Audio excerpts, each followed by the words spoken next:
Tambah lagi. Oke, gue mulai. Assalamualaikum warahmatullahi wabarakatuh. Selamat datang buat teman-teman yang meluangkan waktu yang berkesempatan untuk hadir di sesi Bitalk ketujuh GDSJ, event GDSJ Win Sunan Kalijaga, dan sesi Bitalk kedua untuk topik khusus machine learning. Nah, buat teman-teman kemarin yang mungkin ikut yang topik machine learning yang pertama itu kan Introduction to Python, di sana udah kayak membahas beberapa basic Python dan juga udah masuk ke simple implementasi model linear regresi gitu kan buat memprediksi harga rumah berdasarkan pendapatan seseorang gitu. Nah, linear regression ini kan juga termasuk bagian, kalau kemarin masih ingat, juga masuk bagian dari supervised learning gitu di machine learning. Nah, maka dari itu di sini kita akan membahas lebih dalam atau membahas lebih luas gitu kan terkait introduction to supervised machine learning. Nah, materi hari ini akan disampaikan atau dipresentasikan oleh ahlinya gitu di bidang machine learning. Kalau kata Mas Nanda udah pro gitu. Oke, kalau yang kemarin juga ini ikut Info Session Bangkit atau event-event GDSJ tahun-tahun sebelumnya pasti udah nggak asing gitu dengan Mas Irfan Khairul Rahman gitu. Oke, beliau juga merupakan data science instructor di Algoritma Data Science School yang juga merupakan alumni UIN Sunan Kalijaga dan former lead GDSC UIN Sunan Kalijaga. Oke, jadi sebelum masuk ke materi utama, mau ngasih tahu ke teman beberapa hal. Jadi yang pertama untuk memperhatikan dan mendengarkan dan secara fokus terkait materi yang disampaikan oleh Mas Irfan. Dan yang kedua, kalau mau on cam silahkan diperbolehkan ya, itu yuk guys, yang bisa on cam. Terus yang ketiga, proaktif, kalau ada yang pengen didiskusikan atau ditanyakan langsung bisa dengan raise hand atau chat atau juga emot gitu biar agak rame juga. Oke, langsung aja aku serahkan ke Mas Irfan untuk memulai materinya. Oke, sip. Jadi selamat malam teman-teman sekalian. Assalamualaikum warahmatullahi wabarakatuh. Oke, jadi selamat datang ya kalau untuk teman-teman sekalian. Makasih juga dari Agung yang udah buka acaranya, sama juga teman-teman GDSC lainnya, termasuk Nanda juga dan kawan-kawan yang udah datang di sini. Jadi di sini kita akan perkenalannya mengenai supervised learning. Nah, mungkin sebelumnya aku mau kirim dulu hal-hal yang mungkin aku bakal pakai di WeTalk kita di malam hari ini, yang dimana lagi-lagi mau terima kasih karena ya ini kan minggu malam ya, terus di jam 7 malam, setengah 8 malam masih pada datang juga untuk diskusi, jadi makasih banget. Mantap ya untuk semangatnya. Nah, di sini teman-teman sekalian, di sini aku slide ya. Nah, mungkin di sini kalau misalnya lihat kayak ada logo Bangkit atau logo Algoritma nantinya, ini mohon maaf karena aku nggak ubah-ubah logonya, jadi kayak aku ambil aja dari slide-slide yang pernah aku pakai ya selalu sebelumnya kalau ngajar atau bawa-bawain materi mengenai hal ini. Nah, nah jadi kawan-kawan sekalian, di sini mungkin aku mau apresiasi dulu ya bahwa kan sebenarnya kayak GDSC ini udah 3 tahun gitu ya, udah 3 tahun berjalan. Terus biasanya kalau misalnya di informatika ya, maksudnya kayak di informatikanya sendiri itu bisa dikatakan machine learning itu biasanya kayak sesuatu yang minoritas gitu lah. Karena apa? Karena kebanyakan tuh orang-orang tuh lebih tertarik ke Android dan juga web development, and that's okay gitu loh. Jadi kalau misalnya memang kayak kawan-kawan datang di sini, setidaknya kalaupun misalnya kayak kalian tertarik dengan machine learning, walaupun minoritas kan setidaknya difasilitasi gitu kan sama GDSC untuk bahas juga mengenai machine learning. Jadi mantap banget untuk datang hari ini. Nah, itu Agung aja 5 orang doang nih yang, minat di machine learning. Nah, terus mungkin sebelum kita mulai yang mau aku sampaikan bahwa mungkin nanti di Witalk kita kali ini, kita coba untuk bawainnya kayak sesantai mungkin aja kali ya, kayak mungkin anggap aja to kayak kita di tongkrongan aja, terus sambil diskusi aja soal machine learning. Jadi kayak nggak terlalu satu arah, di mana, bawainnya itu kayak di kuliah-kuliah, misalnya kayak kuliahnya Pak Agung atau Pak Aul yang mungkin juga beliau jarang masuk, sorry. Jadi kan kayak apalagi kalau misalnya online gini kan nggak tahu ya kalau misalnya kayak siapa tahu makin membosankan dan lain sebagainya. Jadi ya nggak aja lah privat, apalagi kan di sini kan cuma 18 gitu kan, jadi kayak santai aja lah ya. Oke, jadi perkenalkan di sini kita akan masuk ke, intro supervised learning, di mana ini juga lanjutan dari, We Talk sebelumnya yang dibawain oleh Mas Agung, itu perkenalan Python untuk machine learning. Nah, mungkin kenalan dulu ya guys ya. Jadi, bagi yang belum kenal, kenalin aku Irfan Hairrahman, jadi panggilin aja Irfan. Di sini lulusan dari UIN Sunan Kalijaga juga, angkatan 2018, informatika. Jadi ya feel free aja kalau misalnya ada yang mau dibahas, boleh juga nanti dihubungin aja lewat LinkedIn. Sekarang jadi data scientist ya, data scientist instructor di Algoritma Data Science School, kayak gitu. Nah, terus juga, lulusan Bangkit juga bagi yang mungkin, masih awal atau belum ikut Bangkit, mungkin sekalian sosialisasi Bangkit ya, bisa join juga kalau mau nanti join Bangkit, itu boleh banget juga. Karena ya bisa dibilang kalau misalnya kayak kalian ikut Bangkit banyaklah hal yang didapatin, salah satunya slide kayak gini. Jadi kayak nggak usah lagi buat-buat slide gitu kan. Nah, terus ini, ya gitu ya, salam kenal. Di sini ada banyak teman-teman sekalian, ada juga Hasan, ada juga Mas Agung, Mas Nanda, sama ada Mas Nurmanuddin yang dari tadi on cam dan kawan-kawan yang lainnya. Selamat datang juga ya. Oke, nah jadi kan kalau misalnya minggu lalu, sorry di We Talk yang kemarin kan kita berkenalannya itu mengenai Python-nya kan, Python-nya dan juga di machine learning-nya. Walaupun untuk di machine learning kayak masih apa ya, disinggung tipis-tipis lah mengenai machine learning-nya, kebanyakan tuh fokus di Python-nya. Nah, tapi untuk di kali ini yang We Talk kali ini kayak kita coba untuk apa ya, bahas mengenai lebih dalam gitu, mengenai machine learning-nya.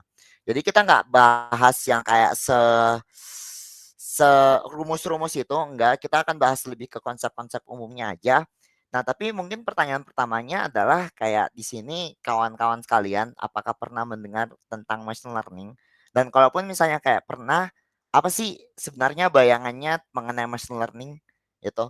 Ini terserah, boleh dijawab dari yang udah pernah belajar machine learning sampai yang belum pernah belajar sama sekali, nggak masalah, dijawab aja di kolom chat.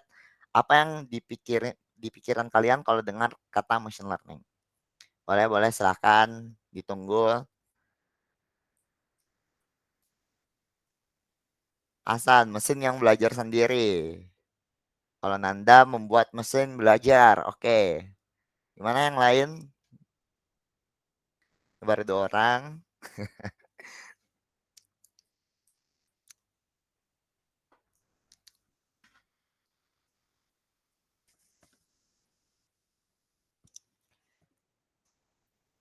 Apa itu machine learning? Apapun deh mengenai kalau misalnya dengar mengenai machine learning.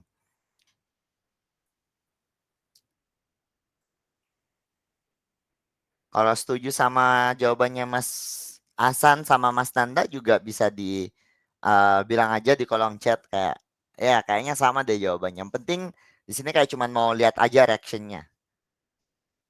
Santai aja santai.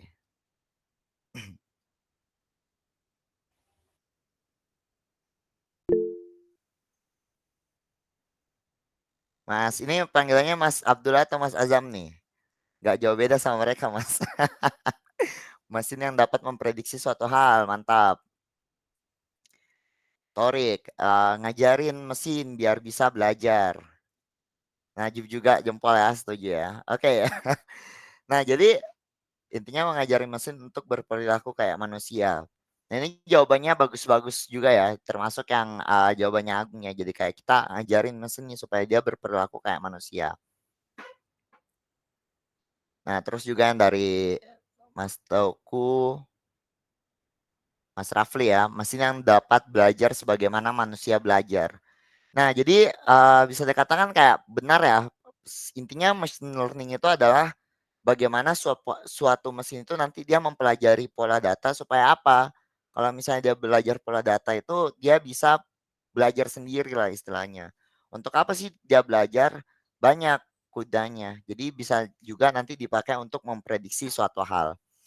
Nah, kan machine learning ini kayak sesuatu yang sering kita dengar ya atau sering kita lihat juga. Jadi kalau misalnya kayak di machine learning, misalnya nih implementasi dari machine learning itu banyak banget. Jadi untuk selain memprediksi, dia juga bisa untuk merekomendasi. Jadi kayak mungkin kalau teman-teman sekalian kayak biasa dengar Spotify, misalnya kayak tengah malam gitu kan, kayak selalu setiap tengah malam selalu dengerin lagu-lagu galau. Nah, otomatis nanti Spotify itu merekomendasikan juga lagu-lagu yang makin bikin galau. Nah, itu kan juga suatu machine learning ya. Jadi kayak dia mempelajari pola, jadi dia mempelajari pola dari musik yang kita dengar. Nah, begitupun juga misalnya untuk ketika misalnya kita mencari gambar kucing. Jadi misalnya kayak kita ingin lihat nih cat atau kucing. Nah, maka dari itu si mesin learning-nya itu dia tahu nih, dia bisa membedain mana yang gambar kucing, mana yang gambar selain kucing. Jadi kan itu bisa dikatakan digunakan untuk memprediksi ya. Jadi kayak si mesinnya tahu nih, oh kalau misalnya namanya kucing itu bentuknya kayak gini, muka-mukanya itu kayak seperti ini nih. Nah, itu kalau misalnya untuk machine learning digunakan untuk memprediksi. Jadi kayak bisa dikatakan machine learning itu udah banyak juga nih contoh-contoh implementasinya di sekitar kita.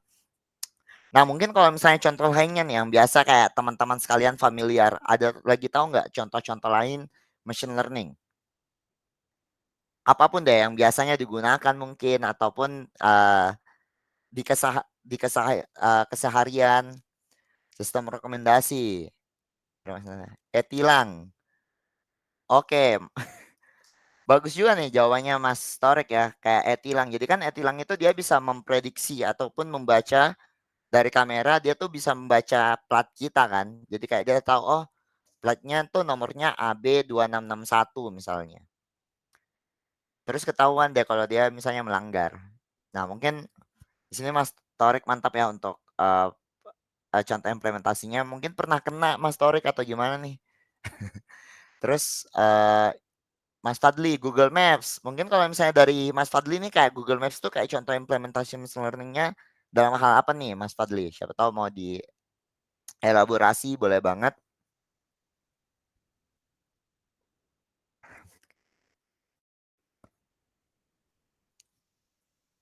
Atau sama teman-teman yang lain juga kalau misalnya kayak siapa tahu mau tambahin jawaban contoh implementasi machine learning, face unlock HP, mantap ya. Ya, jadi kan si face unlock HP ini tahu kan ini antara muka kita beneran atau bukan muka kita atau bukan muka teman kita. Jadi kan kalau misalnya memang itu muka kita, dia memahami oh ini muka yang punya HP ini, tolong dibuka. Itu kan salah satu implementasi dari machine learning. Terus juga misalnya contoh lainnya filter di Instagram. Jadi misalnya kayak kan di di Instagram udah banyak kan filter-filter yang kayak kita pasang kacamata dan lain sebagainya. Itu juga implementasi machine learning karena dia tahu di mana sih posisi mata kita. Jadi kayak walaupun kita goyang-goyangin nih kepala kita, dia masih bisa tetap tahu di mana posisi mata, hidung, mulut dan lain sebagainya. Kayak gitu. Nah, ini juga Rashif ya kayak rekomendasi jalur tercepat. Itu juga mungkin masuknya AI ya atau machine learning. Terus juga kayak Teuku ChatGPT itu yang lagi booming banget. ChatGPT itu kayak dia bukan lagi machine learning yang biasa, itu kayak sesuatu yang lebih kompleks lagi ya dari machine learning. Itu pengembangan dari machine learning. Jadi ya sebenarnya banyak ya kawan-kawan sekalian udah tahu mengenai machine learning ini. Nah, mari kita coba lanjut ya. Jadi ya bisa dikatakan jawabannya udah pengetahuan mengenai machine learning-nya itu udah tepat ya bahwa machine learning itu intinya adalah sebuah field study atau sebuah ilmu di mana kita membuat si komputer itu bisa belajar tanpa diprogram secara eksplisit kayak gitu. Nah, jadi maksudnya gimana tuh diprogram secara eksplisit? Maksudnya diprogram secara eksplisit itu tanpa kita kasih tahu si mesin, misalnya kayak kita ingin si mesin bisa membedakan antara gambar anjing sama kucing misalnya. Nah, tanpa kita kasih tahu si mesin bahwa oh kucing itu yang berbulu, kakinya 4, hidungnya tuh pokoknya matanya imut dan lain sebagainya, itu kan ada kita program secara eksplisit ya, ada aturannya yang kita buat. Nah, itu tuh yang namanya explicitly program. Nah, tanpa harus kita lakukan hal seperti itu, kita biarkan saja data kita berikan ke mesin, kayak kita nanti kasih mesin foto kucing sebanyak mungkin, nanti si mesinnya yang melihat, mesinnya yang mencari polanya sendiri. Jadi mesinnya yang belajar sendiri kayak kucing itu sebenarnya bentuknya kayak gimana sih? Kayak gitu. Begitupun juga misalnya kayak anjing. Oh, anjing tuh bentuknya kayak gimana sih? Nah, itulah uh, ability to learn. Jadi kayak si mesin itu bisa belajar dengan melihat polanya sendiri. Dia belajar pola dari data yang kita berikan. Nah, jadi kalau misalnya kayak gitu, data yang digunakan untuk membuat machine learning itu harus disiapkan sangat banyak. Seperti itu. Supaya apa? Supaya mesinnya bisa belajar. Sama juga kayak manusia lah ya istilahnya, di mana semakin banyak data yang kita lihat, misalnya kayak kita semakin banyak latihan soal kan juga kita semakin pintar ya. Ya sama juga dengan mesin, di mana kayak semakin banyak data yang dia pelajari, dia juga akan semakin pintar karena semakin bisa tahu nih karakteristik atau membedakan pola-pola yang ada di dalam data dia. Nah, itu intinya mengenai machine learning ya. Jadi machine learning itu sebuah intinya adalah sebuah komputer atau sebuah ilmu yang dimana kita memberikan komputer itu kemampuan untuk belajar sendiri. Dalam artian dia sendiri nih yang mencari pola-pola di data kita. Untuk apa yang nantinya digunakan bisa digunakan untuk melakukan prediksi. Nah, itu kalau misalnya untuk pengertian dari machine learning. Nah, untuk tipe machine learning ini ada 3 ya. Jadi ada supervised learning, ada unsupervised learning, sama ada reinforcement learning. Tapi kita akan fokus ke supervised learning ini aja dulu ya. Jadi kita akan fokus ke sorry. Nah, jadi kita akan cukup hanya fokus di supervised learning ini saja, di mana supervised learning ini intinya dia mempelajari pola data untuk melakukan prediksi. Jadi kayak apakah dia anjing atau kucing itu kan digunakan untuk prediksi ya. Nah, ada juga unsupervised learning. Unsupervised learning ini bisa dikatakan dia akan mempelajari pola data untuk banyak ya kegunaan dari unsupervised learning untuk mempelajari kayak karakteristik data, misalnya untuk membagi kelompok-kelompok data kita, sama ada juga reinforcement learning. Reinforcement learning itu kayak istilahnya mungkin dia belajar dari kesalahannya di masa lalu, kayak gitu. Tapi tenang saja yang dua itu nanti kita bahas selanjutnya. Reinforcement learning nggak terlalu kita bahas ya karena implementasinya jarang, tapi unsupervised learning kemungkinan akan kita bahas juga ya di Witak-Witak kita selanjutnya. Nah, untuk saat ini kita fokus dulu ke supervised learning-nya aja. Nah, kalau misalnya kayak gitu, apa sih sebenarnya si supervised learning itu?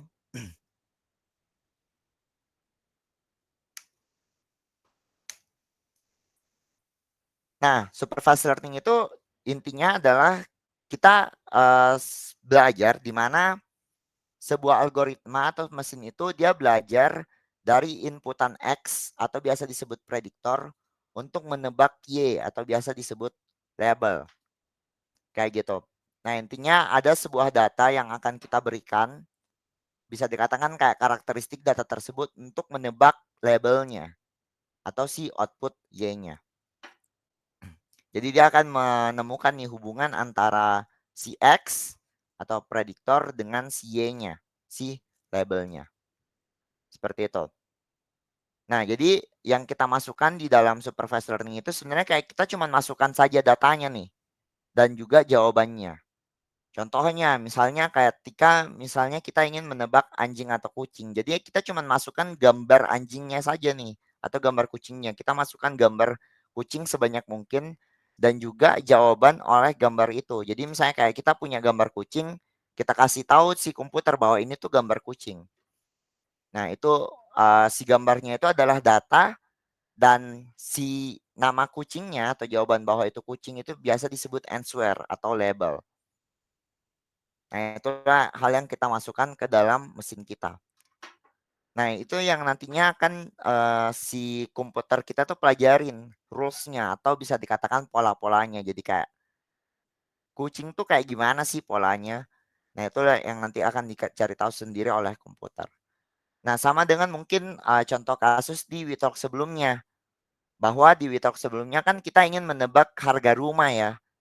Terus datanya atau si X yang dimasukkan itu adalah karakteristik dari harga rumah tersebut atau yang mempengaruhi harga-harga rumah tersebut.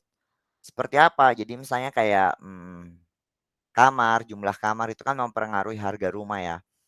Terus nanti ada answernya. Answernya itu si harga rumahnya. Kayak gitu untuk supervised learning. Nah, jadi intinya si supervised learning itu dia hanya kita masukkan si data kita label trend ini. Jadi misalnya kayak kita punya gambar Apple ini ya. Kita punya gambar Apple terus kita kasih tahu atau kita kasih tahu labelnya atau biasa disebut dengan variabel Y, kita kasih tahu bahwa ini tuh Apple. Nah, jadi nanti kita kasih masuk gambar Apple sebanyak mungkin, mesinnya nih yang belajar kayak bagaimana nih cara dia memprediksi atau mengetahui bahwa yang mana sih itu disebut Apple. Nah, jadi pada saat misalnya kayak kita berikan sebuah gambar baru nih yang mirip-mirip dengan apa yang dia pelajarin, si modelnya tuh bisa memprediksi bahwa oh ini tuh Apple karena memang sebelumnya dia udah pernah belajar atau dia sudah pernah lihat bahwa itu tuh Apple. Kayak gitu untuk supervised learning. Nah, jadi sebenarnya yang harus dipahamin apa? Yang harus dipahamin itu cuman dua hal tadi ya, pengertian dari machine learning, gimana machine learning itu adalah komputer yang diberikan kemampuan untuk belajar sendiri berdasarkan data yang diberikan.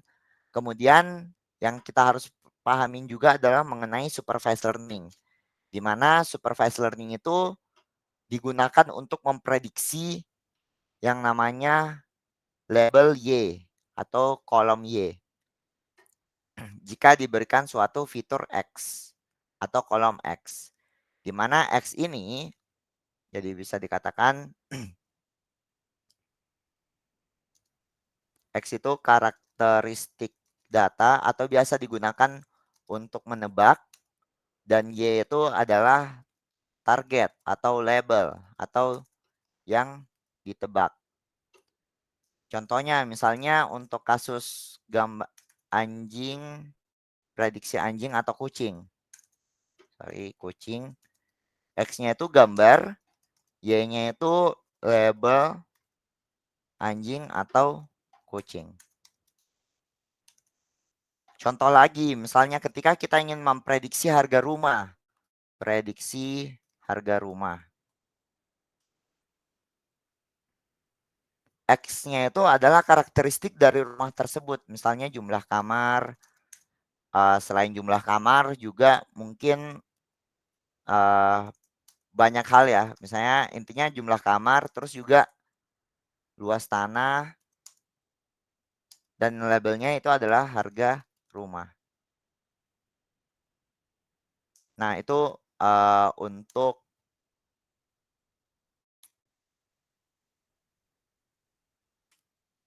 harga rumah. Jadi ini adalah hal yang harus dipahami dari pembahasan kita sebelumnya ya, yaitu machine learning adalah sebuah mesin yang bisa belajar dari data. Kemudian ada yang namanya supervised learning, yang dimana maksudnya adalah kita ingin si komputer itu belajar nih dari data yang kita berikan. Dalam artian data yang kita berikan itu harus ada kolom X. Kolom X itu adalah karakteristik data atau yang digunakan untuk menebak, dan juga Y atau target atau labelnya yang digunakan inilah yang akan ditebak. Jadi misalnya contohnya dalam artian anjing atau kucing, X-nya itu gambarnya nih. Sementara Y-nya itu labelnya. Kayak dia memang anjing atau kucing.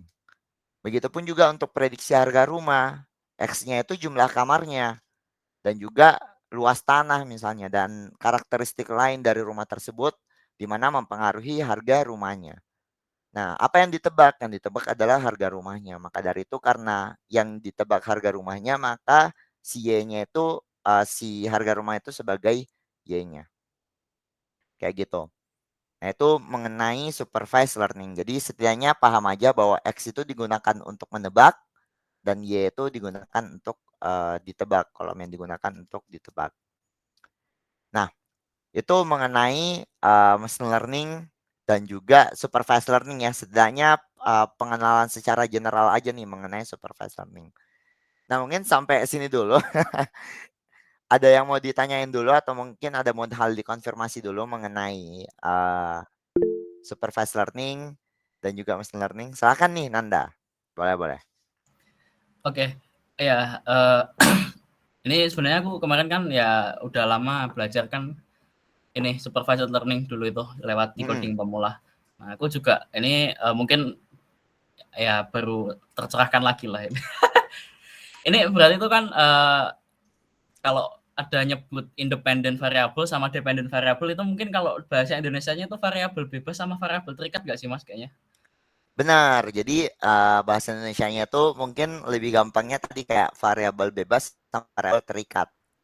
Maksudnya terikat tuh kayak gimana? Maksudnya terikat itu si variabel terikat itu dependent ya. Jadi kayak dia terikat sama si independent variable atau variabel bebas.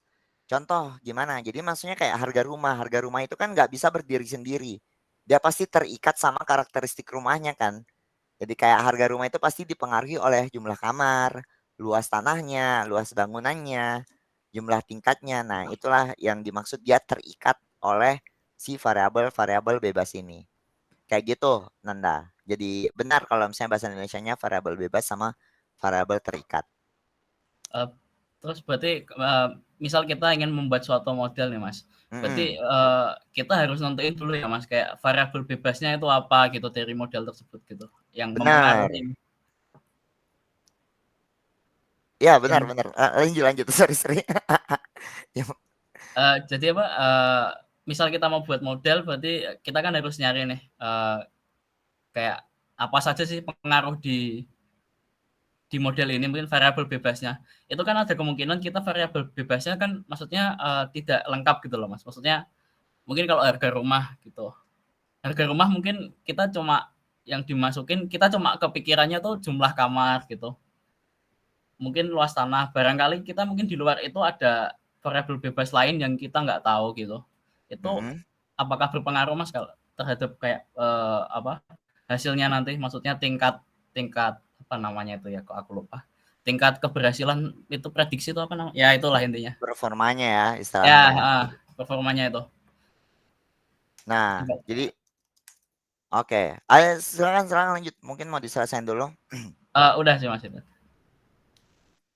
Nah, jadi di sini pertanyaannya Nanda ya. Jadi di sini Nanda kan bertanya ya. Misal ada variabel X yang nggak didapat, apakah berpengaruh ke performa model? Kan mungkin seperti itu ya Nanda ya. Ya Mas, barangkali Nah, karena nggak ada datanya atau gimana gitu Mas. ya misalnya kayak barangkali nggak ada datanya kan. Jadi misalnya nih, kayak kita lagi-lagi mau prediksi harga rumah.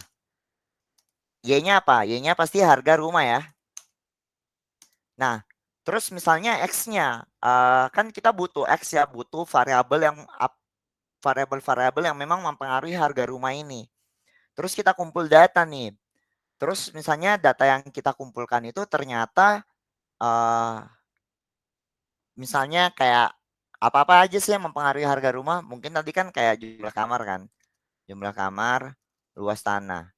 Terus apa lagi kira-kira mempengaruhi harga rumah? Arsitektur Mas.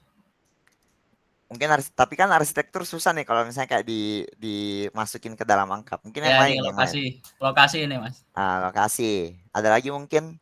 Mungkin kota ya termasuk lokasi sih. Ya, termasuk lokasi. Gak apa-apa yang lain mungkin. Hasan, lokasi. Kira-kira apa aja lagi yang mempengaruhi harga rumah? Kelengkapan itu Mas mungkin, kelengkapan fasilitas. Ya, misalnya kayak dia include furniture atau enggak gitu kan, Iya, dan lain sebagainya.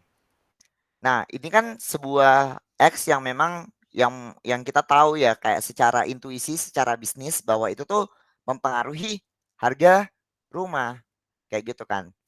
Tapi bagaimana kalau misalnya kayak kita nggak tahu sama sekali, maksudnya kayak anggaplah kita memang seorang atau kayak benar-benar orang buta bisnis kan, kita nggak tahu apa-apa saja yang mempengaruhi harga rumah. Terus kayak kita kumpulin data nih, kita kumpulin data di mana kita ingin memprediksi harga rumah, tapi X variabelnya itu atau prediktornya itu adalah nama RT-nya kayak gitu. Kira-kira ini sebuah prediktor yang berpengaruh gak terhadap harga rumahnya? Apakah nama RT itu mempengaruhi? Atau misalnya kayak apa ya? Kayak jumlah tetangga. Apakah itu tuh sesuatu yang mempengaruhi nih terhadap harga rumah? Kira-kira aja, maksudnya kayak secara pengetahuan umum kita aja. enggak sih Mas sepertinya. Most likely enggak. Most likely enggak ya. Nah, jadi kalau misalnya kayak pasti ada variabel-variabel seperti ini ya, kayak ada prediktor-prediktor yang nggak penting yang memang nggak mempengaruhi target kita. Maka dari itu kayak walaupun machine learning itu bisa belajar sendiri, tapi bagaimanapun dia kan mesin itu nggak tahu ya bahwa mesin itu kan nggak tahu ilmu bisnis ya, ilmu bisnisnya manusia kan.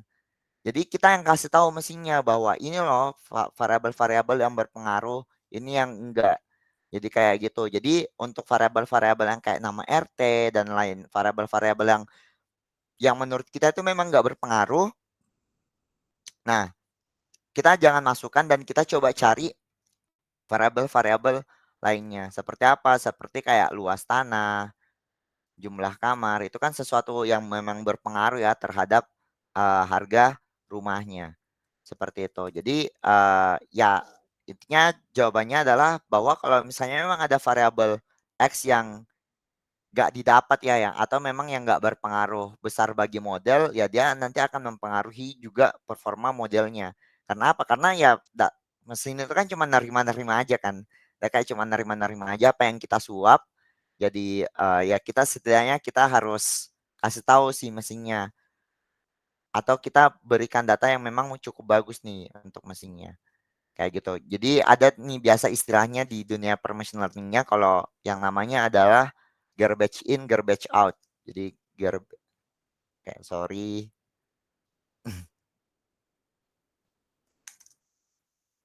Garbage in, garbage out. Jadi kalau data yang kita kasih jelek, ya hasil performanya juga cukup buruk kayak gitu. Ya seperti itu. Jadi intinya kalau misalnya kayak ada variabel prediktor lain yang mungkin dianggap berpengaruh, kita harus cari variabel prediktor tersebut supaya apa? Supaya performanya menjadi lebih baik lagi. Kayak gitu untuk kalau dipersingkat ya jawabannya. Cukup jelas mungkin Nanda? Oke Mas. Oke, mantap. Teman-teman yang lain gimana? Boleh banget nih kalau misalnya ada yang mau ditanyakan lagi.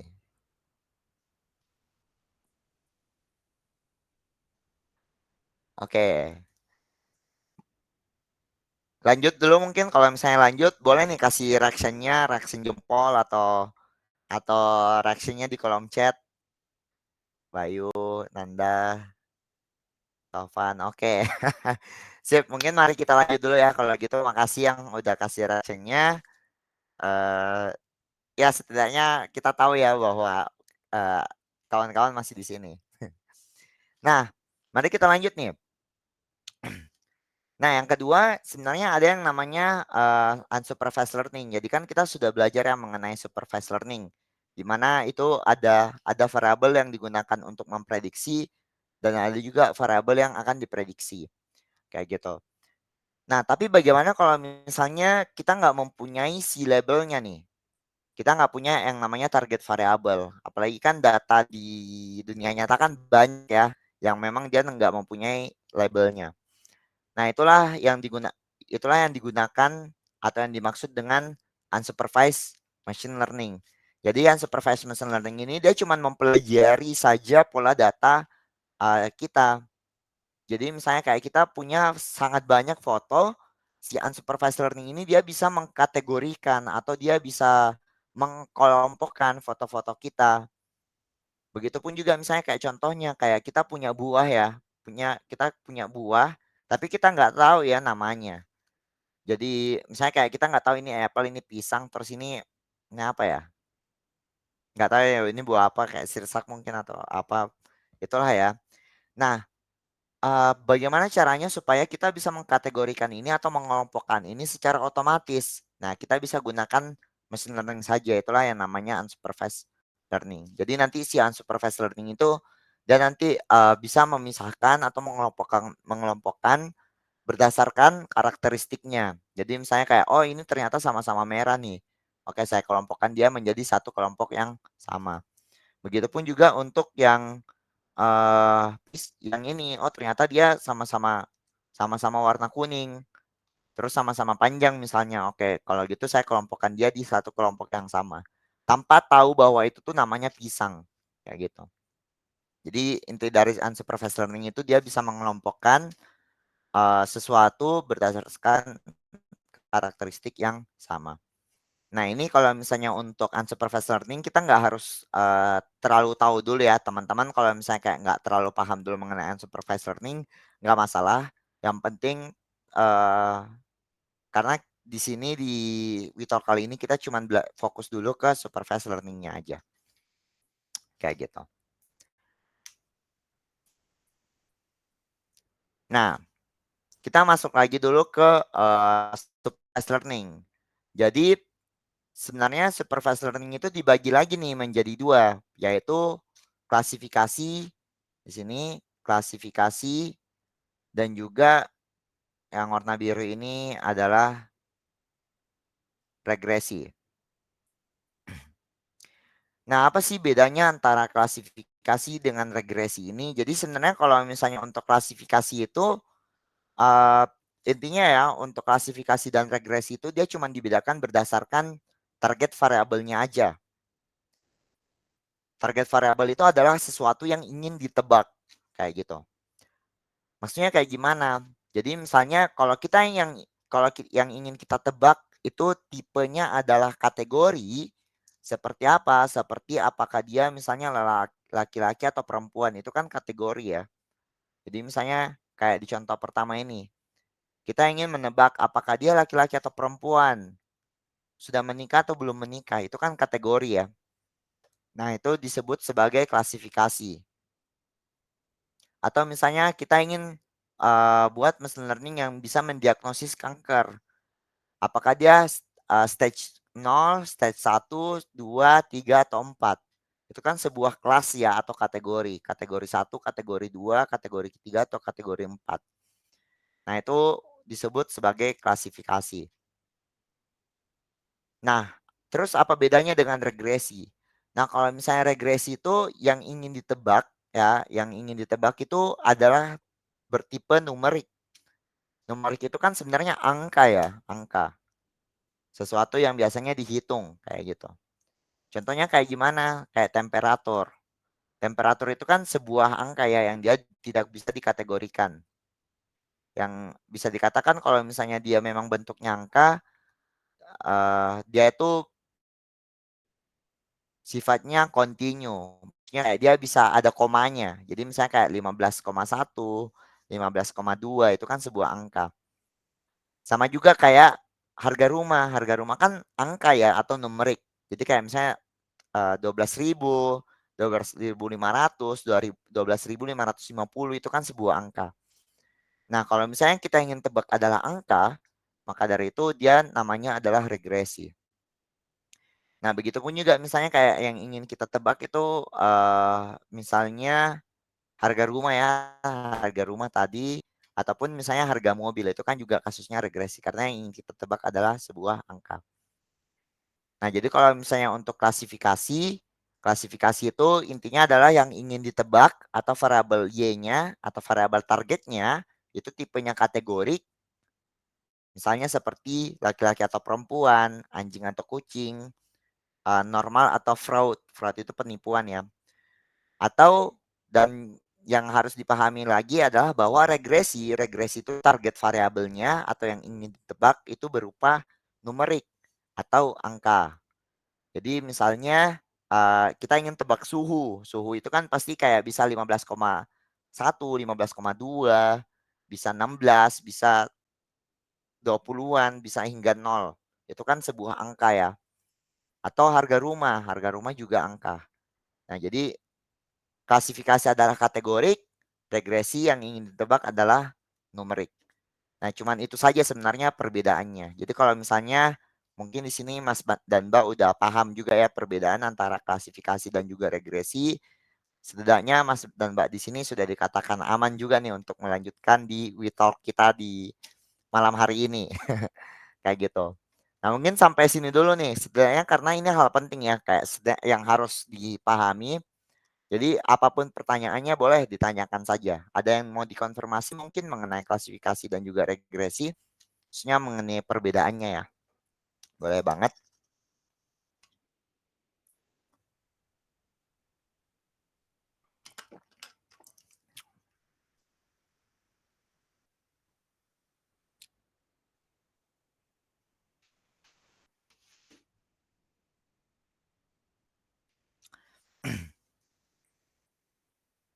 Oke, aku tunggu sampai 2020 ya. Baru kita lanjut.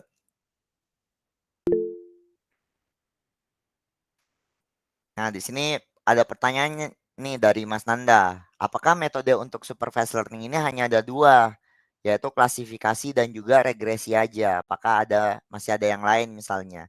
Nah, jadi sebenarnya cuma ada dua ya, yaitu klasifikasi dan regresi saja kalau untuk supervised learning ini.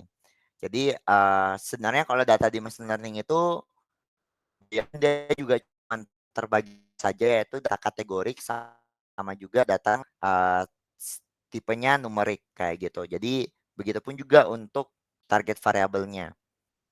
Kalau misalnya dia target variabelnya kategorik itu untuk klasifikasi, kalau misalnya numerik ya itu regresi. Cuman itu saja sebenarnya. Jadi nggak ada kok untuk metode lainnya. Mantap pertanyaannya Mas Nanda. Yang lain juga boleh banget. Nah, di sini ada pertanyaan nih dari Mas Nurmanuddin ya, mungkin.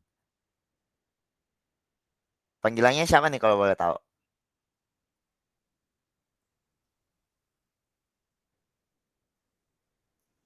Nizam, oke. Pertanyaannya dari Mas Nizam. Nah, supervised learning ini dasarnya dari sistem persamaan dua variabel kah, Mas? Nah, jadi bagus banget ya kalau misalnya kayak kita bahas secara matematikanya benar. Jadi dia tuh sebenarnya bisa dikatakan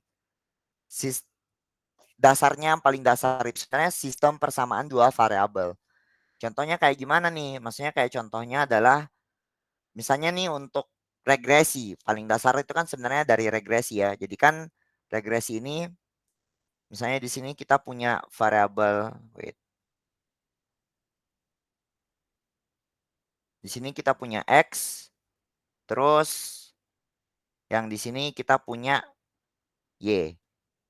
Nah, jadi kalau misalnya di sini kan tambah tinggi X-nya, semakin tinggi X-nya ya juga semakin tinggi Y-nya ya, kayak gitu. Jadi kalau misalnya X-nya di sini, ya setidaknya kita berharap bahwa Y-nya itu di sekitaran sini juga, dia setinggi ini. Seperti itu. Jadi at least memang dia pada awalnya itu persamaan dua variabel saja. Jadi ada satu X dan juga ada satu Y. Kalau Y itu kan pasti satu ya. Nah, tapi itu kalau misalnya ini kan kalau kita visualisasikan secara dua dimensi ya. Karena kan persamaan dua variabel dua dimensi ya, maksudnya dua variabel dua dimensi bisa kita visualisasikan. Nah, tapi kawan-kawan kalau misalnya untuk memprediksi machine learning itu si X-nya itu nggak harus satu variabel aja nih, bisa banyak variabel. Contohnya kayak gimana? Contohnya untuk prediksi harga rumah. Harga rumah itu kan banyak nih variabel-variabel yang mempengaruhi ya, atau banyak prediktornya, atau banyak X-nya. Jadi ada mungkin X1-nya adalah luas tanah, X2-nya jumlah kamar, X3-nya mungkin lokasi. Nah, itu juga bisa seperti itu. Jadi kayak dia ada 3 variabel yang digunakan untuk menebak si satu target ini. Gitu. Tapi pada dasarnya benar, yaitu sistem persamaan 2 variabel. Kayak gitu. Untuk Mas Nizam. Mungkin untuk cukup menjawab, mungkin dari Mas Nizam.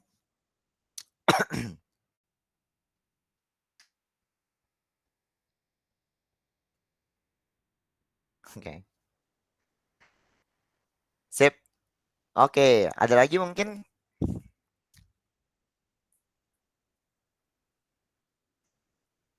Nah, kalau belum ada mungkin kita bisa lanjut ya. Jadi di sini nah, jadi di sini kayak kita coba untuk knowledge check nih. Kita coba untuk knowledge check ya. Nah, jadi wait. Kalau misalnya kayak gini tulisannya masih kelihatan kan? Misalnya nggak aku slideshow seperti ini. Masih aman lah ya? Aman ya? Oke. Nah, jadi misalnya kayak gini guys. Misalnya kita kerja di BMKG ya, misalnya ya, contoh. Terus kita diminta untuk memprediksi temperatur di besok hari. Temperatur di besok hari. Dalam arti yang ingin diprediksi itu kayak dalam satuan Celcius. Nah, pertanyaannya adalah apakah ini kasus klasifikasi atau kasus regresi? Nah, boleh nih dijawab di kolom chat.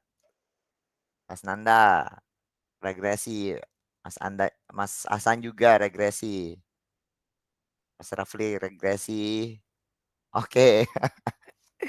Jadi semuanya menjawab regresi ya. Di sini jawaban answer. Regression. Kenapa? Karena yang ingin diprediksi apa nih? Kalau misalnya dalam kasusnya, yaitu temperatur ya, temperatur. Temperatur itu kan tipenya numerik kan, kayak gitu. Jadi ya dia masuknya di regresi.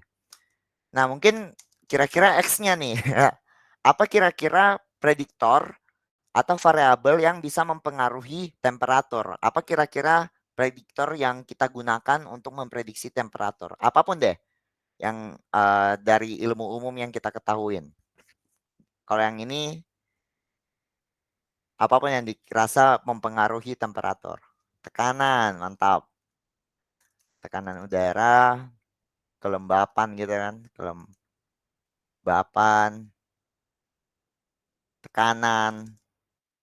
Mungkin juga kayak, mungkin, nah di sini mungkin karena saya juga bukan kayak BMKG banget ya. Jadi bisa saja mungkin arah angin, tapi ya kita coba kasih masuk aja dulu ya arah angin. Siapa tahu kan yang dari utara mungkin anginnya lebih dingin dan lain sebagainya. Curah hujan dan lain sebagainya. Nah, jadi penentuan X ini sangat ditentukan juga oleh domain knowledge kita ya. Kawan-kawan, maksudnya domain knowledge itu adalah ilmu khusus mengenai kasus yang ingin kita kerjakan, dalam artian dalam hal ini kan kita kan ingin menebak temperatur.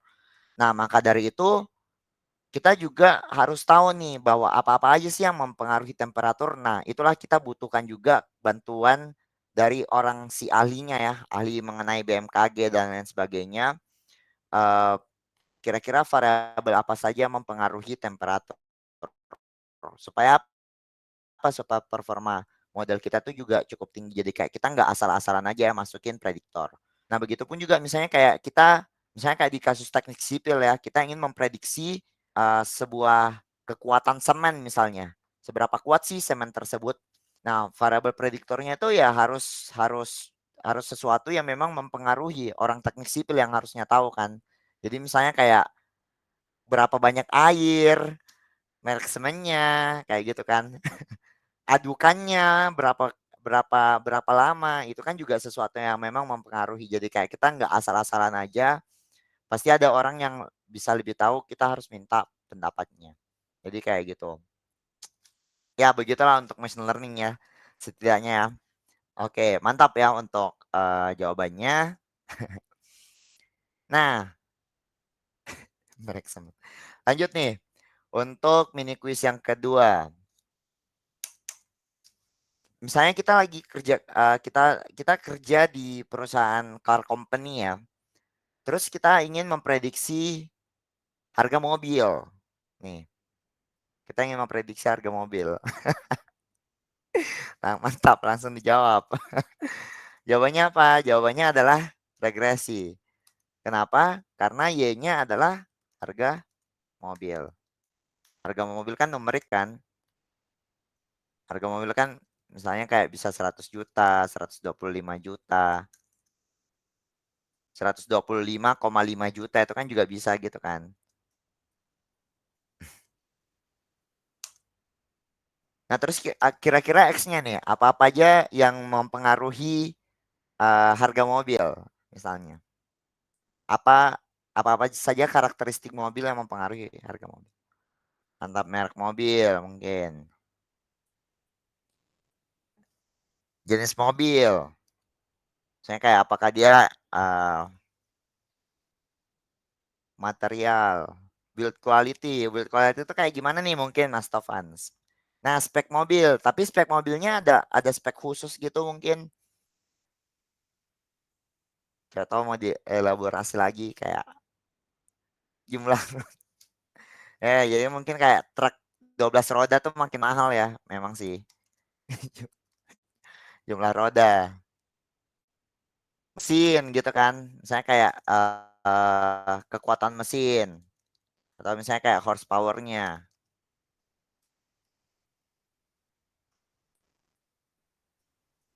Ya, jadi kayak banyak juga ya kalau misalnya di mobil, misalnya juga kayak material mobilnya, terus juga mungkin kayak sistem keamanannya, itu kan juga sesuatu yang mempengaruhi ya. Jadi misalnya kayak makin aman ya makin makin mahal mobil tersebut. Terus juga misalnya kayak CC-nya, seperti itu. Kalau pajak, pajak kan ngikutin harganya ya. Jadi dia tidak kita nggak jadikan pajak sebagai prediktor. Barang second atau bukan. Oke. Boleh boleh nih. Kayak apakah dia bekas, apakah bekas atau baru. Teknologinya ya. Nah, jadi kayak hal-hal semacam itu kan juga yang mempengaruhi harga mobil. Mantap.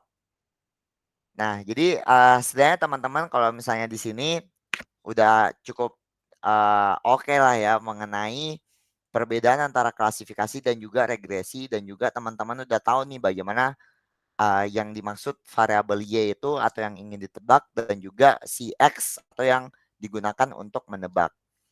Mantap. Nah, di sini mari kita yang terakhir nih. Maksudnya bukan bukan yang terakhir dari WeTalk kita ya. Sorry sorry. Thank you-nya bentar, thank you-nya bentar. Nah, misalnya kita diminta untuk wait.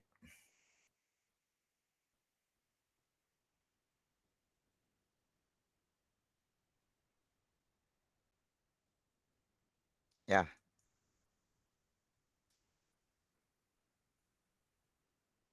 Nah, misalnya nih kasus kita.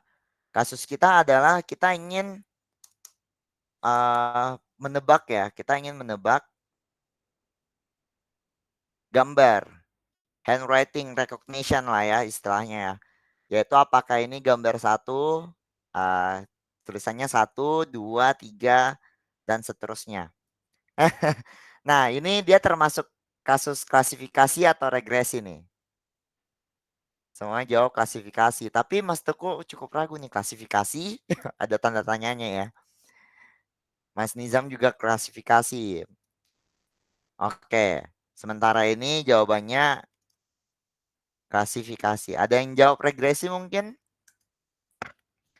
Nah, kenapa klasifikasi? Padahal kan Padahal kan yang ingin ditebak kan angka ya. Kenapa dia masuknya klasifikasi? Kenapa bukan regresi?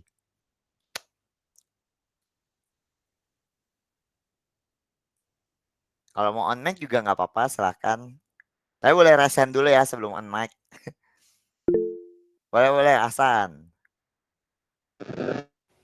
Karena ini mas, walaupun angka tapi nggak ada komanya dan Kurang kerasan.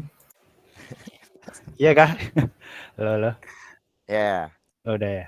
Jadi angkanya tuh gak sampai koma gitu dan cuman sampai 0 sampai 9 gitu ya. Terus Oke. juga itu gambar. Sip. Oke, mantap. Thank you Hasan. Oke, mantap ya jawabannya dari Hasan sama juga Nizam ya. Karena yang ingin kita tebak itu memang sebuah kategori ya, dalam artian kategorinya itu kan cuman dari 0 hingga 9. Jadi bisa dikatakan ada 10 kelas ya, ada 10 kelas yaitu kelas 0, kelas 1 hingga 9. Jadi kayak kita ya memang yang ingin ditebak itu nilainya angka, tapi secara harfiah atau secara ya intinya secara harfiahnya yang ingin kita tebak itu adalah sebuah kategori kayak gitu. Jadi mantap ya. Sebenarnya nggak tertipu ya kawan-kawan karena biasanya kalau misalnya saya ngajarin awal-awal pasnya saya ngajarin introduction to machine learning terus kasih kuis kayak gini awalnya sih dijawab klasifikasi ya tapi pasnya ditanya kenapa klasifikasi kenapa bukan regresi padahal kan yang ingin ditebak angka gue langsung gemetar tuh kayak wih kenapa ya langsung langsung beda haluan dia. Jadi mantap ya kalian istiqomah tidak tertipu ya dengan tidak goyah ya dengan pendapatnya. Jadi mantap banget. Nah, kalau gitu X-nya apa? X-nya sebenarnya kalau dalam hal ini adalah gambar ya. Dalam artian gambar itu X-nya itu kan sebenarnya dalam satuan pixel kayak gitu. Nah, jadi memang kalau misalnya untuk klasifikasi gambar ataupun misalnya kasus machine learning gambar yang kita masukkan ke datanya atau ke mesinnya itu data berupa pixel kayak gitu. Untuk apa? Untuk dia bisa mengetahui nih dari pixel-pixel kayak gini pola pixel seperti apa sih dia itu gambar 0, pola pixel seperti apa sih dia itu gambar 1, gambar 2, 3 dan seterusnya. Kayak gitu.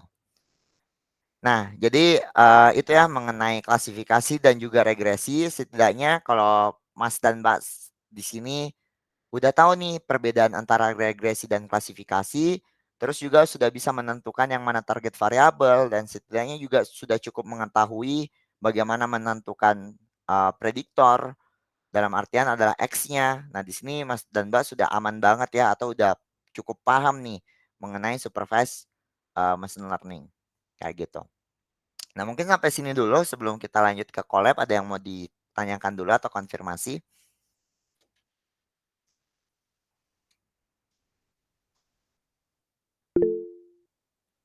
Oke, boleh boleh Mas Mas Agung, Mas Agung ya.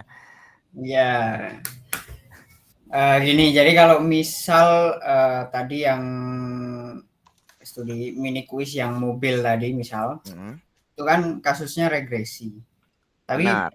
bisa nggak atau boleh nggak kalau misal aku ganti jadi klasifikasi, jadi outputnya harga-harganya ini jadi klasifikasi, Oke. boleh nggak? Atau bisa atau boleh atau apalah gitu. Nah, mantap. Mantap banget dari pertanyaannya. Jadi sebenarnya apakah boleh misalnya kayak ini kan kita ingin tebak harga mobil, tapi apakah boleh misalnya kayak kita ingin buat dia itu menjadi kasus klasifikasi. Nah, jadi kalau misalnya kita ingin dia menjadi kasus klasifikasi, kita harus ubah dulu nih targetnya. Bagaimana maksudnya diubah? Jadi misalnya kayak harga mobilnya itu kita bagi ke dalam kategori-kategori tertentu. Jadi misalnya dia nanti menjadi harga mobil low, medium, sama high kayak gini. Seperti itu. Jadi kayak kita harus ubah dulu si Y-nya ya sebelum kita masukkan dia ke dalam model machine learning. Jadi kayak kita bisa katakan kayak kita olah dulu atau kita manipulasi dulu. Jadi misalnya kayak dari harga 50 hingga 150 mungkin kita jadikan dia low. Terus yang 150 sampai 300 mungkin itu dijadikan medium. terus 300 ke atas itu dijadikan sebagai high. Nah, kalau misalnya dia nanti data kolom Y-nya itu menjadi low, medium, dan high, nah baru deh kita bisa jadikan dia kasus klasifikasi. Kayak gitu untuk Mas Agung. Oke, sip. Mantap juga pertanyaannya. Jadi biasa juga kita melakukan hal-hal seperti ini ya dalam pembuatan machine learning. Kayak kita misalnya kayak kita tidak ingin melakukannya sebagai regresi ya. Memang kita punya kebutuhan dia untuk tebak dia menjadi sebuah klasifikasi. Biasanya kita melakukan hal semacam ini saja. Kayak kita menjadikan dia sebuah kategori ya. Jadi kayak kita ubah nih. Kita buat sebuah target variabel baru di mana kita mengkategorikannya dalam artian kayak untuk harga kita kategorikan sebagai low, medium, sama high. Kayak gitu untuk Mas Agung. Dan juga teman-teman lainnya ya. Oke, untuk Mas Agung mungkin menjawab atau siapa tahu ada pertanyaan follow up boleh banget.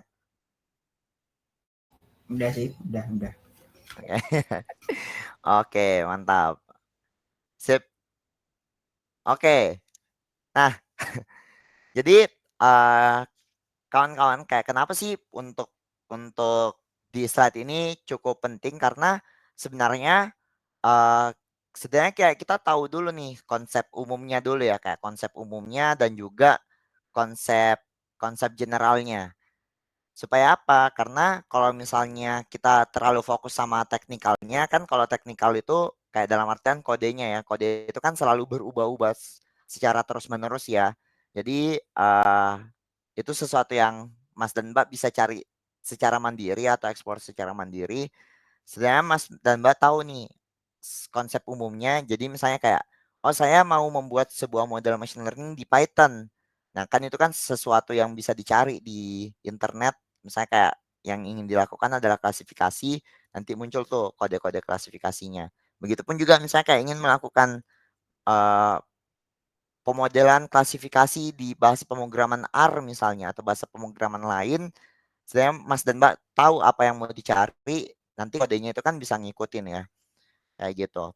That's why kayak kita banyak ngebacot di bagian sini ya, di bagian slide-nya. Oke, jadi ada mungkin dulu yang mau ditanyain atau bisa kita lanjut mungkin? Kalau boleh lanjut, boleh nih kasih reaction-nya bisa kasih reaction di kolom chat atau kalau mau ditanyain boleh langsung reaction aja. Boleh, Nanda silakan. Ya mungkin ini agak keluar dikit sih Mas, aku cuma kepo aja. Itu kan tipe-tipe ML kan ada 3 kan tadi itu, supervised, unsupervised, sama satunya reinforcement lah ya. Benar. Nah, aku kepo apakah itu nanti ada tipe gabungannya Mas, kayak mungkin gabungan supervised sama unsupervised gitu. Apakah ada tipe seperti itu nanti atau apa gitu? Oke, apakah ada tipe gabungannya ya? Jadi sebenarnya ada kadang-kadang ada juga disebut sebagai semi supervised kayak gitu. Jadi awalnya jadi semi supervised itu misalnya kayak kita punya 1 juta data tapi yang punya label itu cuman misalnya kayak cuman 100.000-nya saja nih, 100.000 data saja. Tapi yang lain itu nggak punya label nih misalnya. Atau bahkan ya pokoknya yang lain belum punya label. Nah, bagaimana caranya si semi supervised itu dia tuh nge-labelin 900.000 data lainnya berdasarkan pola 100.000 data ini. Nah, itu biasa disebut sebagai semi supervised.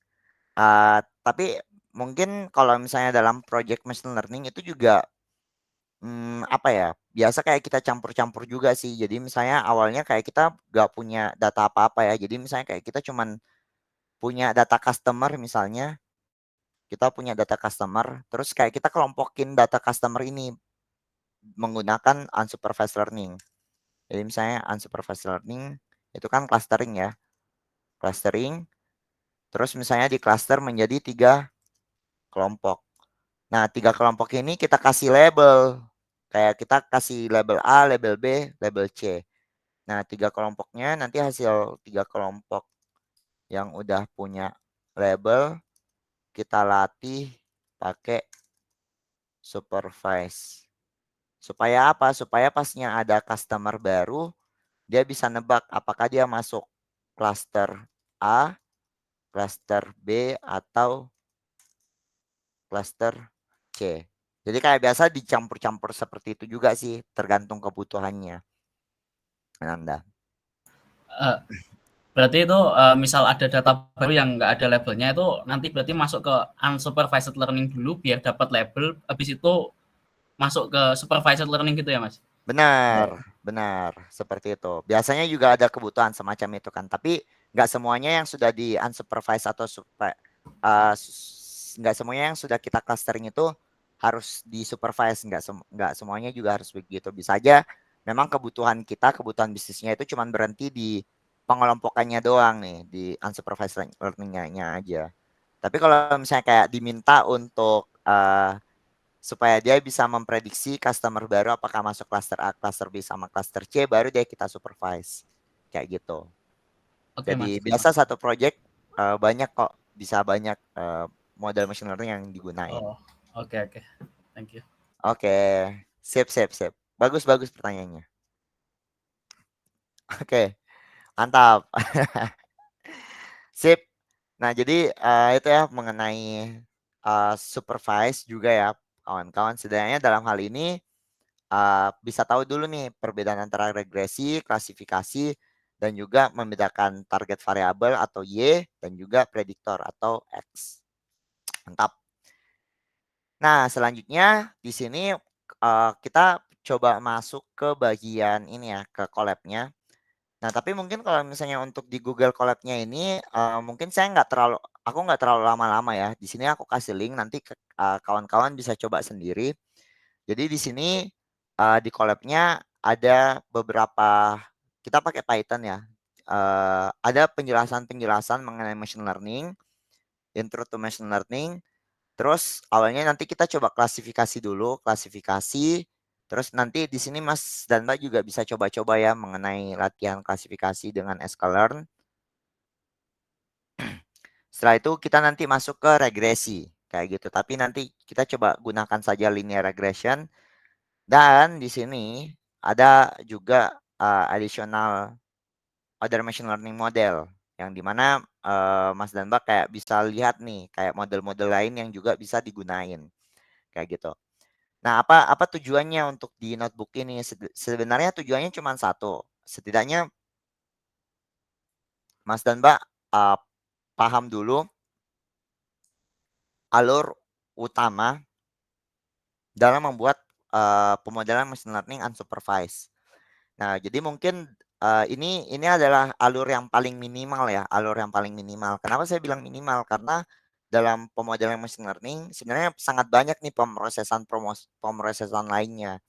Tapi dengan memahami alur yang paling minimal ini dulu, nanti Mas dan Mbak harapannya bisa mengembangkan ke pemrosesan yang lebih kompleks lagi. Kayak gitu. Nah, jadi ini cuman pengenalan machine learning. Ini yang udah kita jelasin tadi ya, kayak apa sih kalau pemrograman tradisional itu yang kita masukin itu lulus sama datanya. Tapi kalau untuk di machine learning itu beda nih, yang kita masukin adalah solusi atau answer-nya, baru kita masuk datanya, dan nanti yang buat sendiri rules-nya. Kayak gitu. Terus di sini ada juga penjelasan mengenai model machine learning. Linknya udah aku serahin ya di Google Colab, nanti bisa di copy aja. Nah, terus kalau misalnya Mas dan Mbak nanti siapa tahu mau buat model machine learning lain, kan pasti butuh data ya. Namanya model machine learning kita butuh data ya supaya mesinnya belajar. Nih ada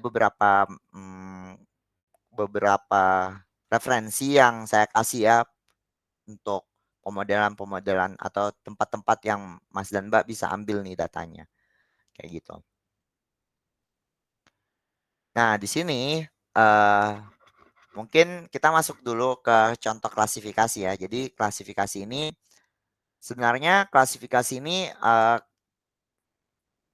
kan dia mengkategorikan kelas ya, tapi dia biasanya dibagi dua lagi. Ada yang namanya binary classification sama multi-class classification. Jadi simpelnya adalah kalau namanya binary classification dia dari kata biner. Ada yang ingat biner itu maksudnya gimana?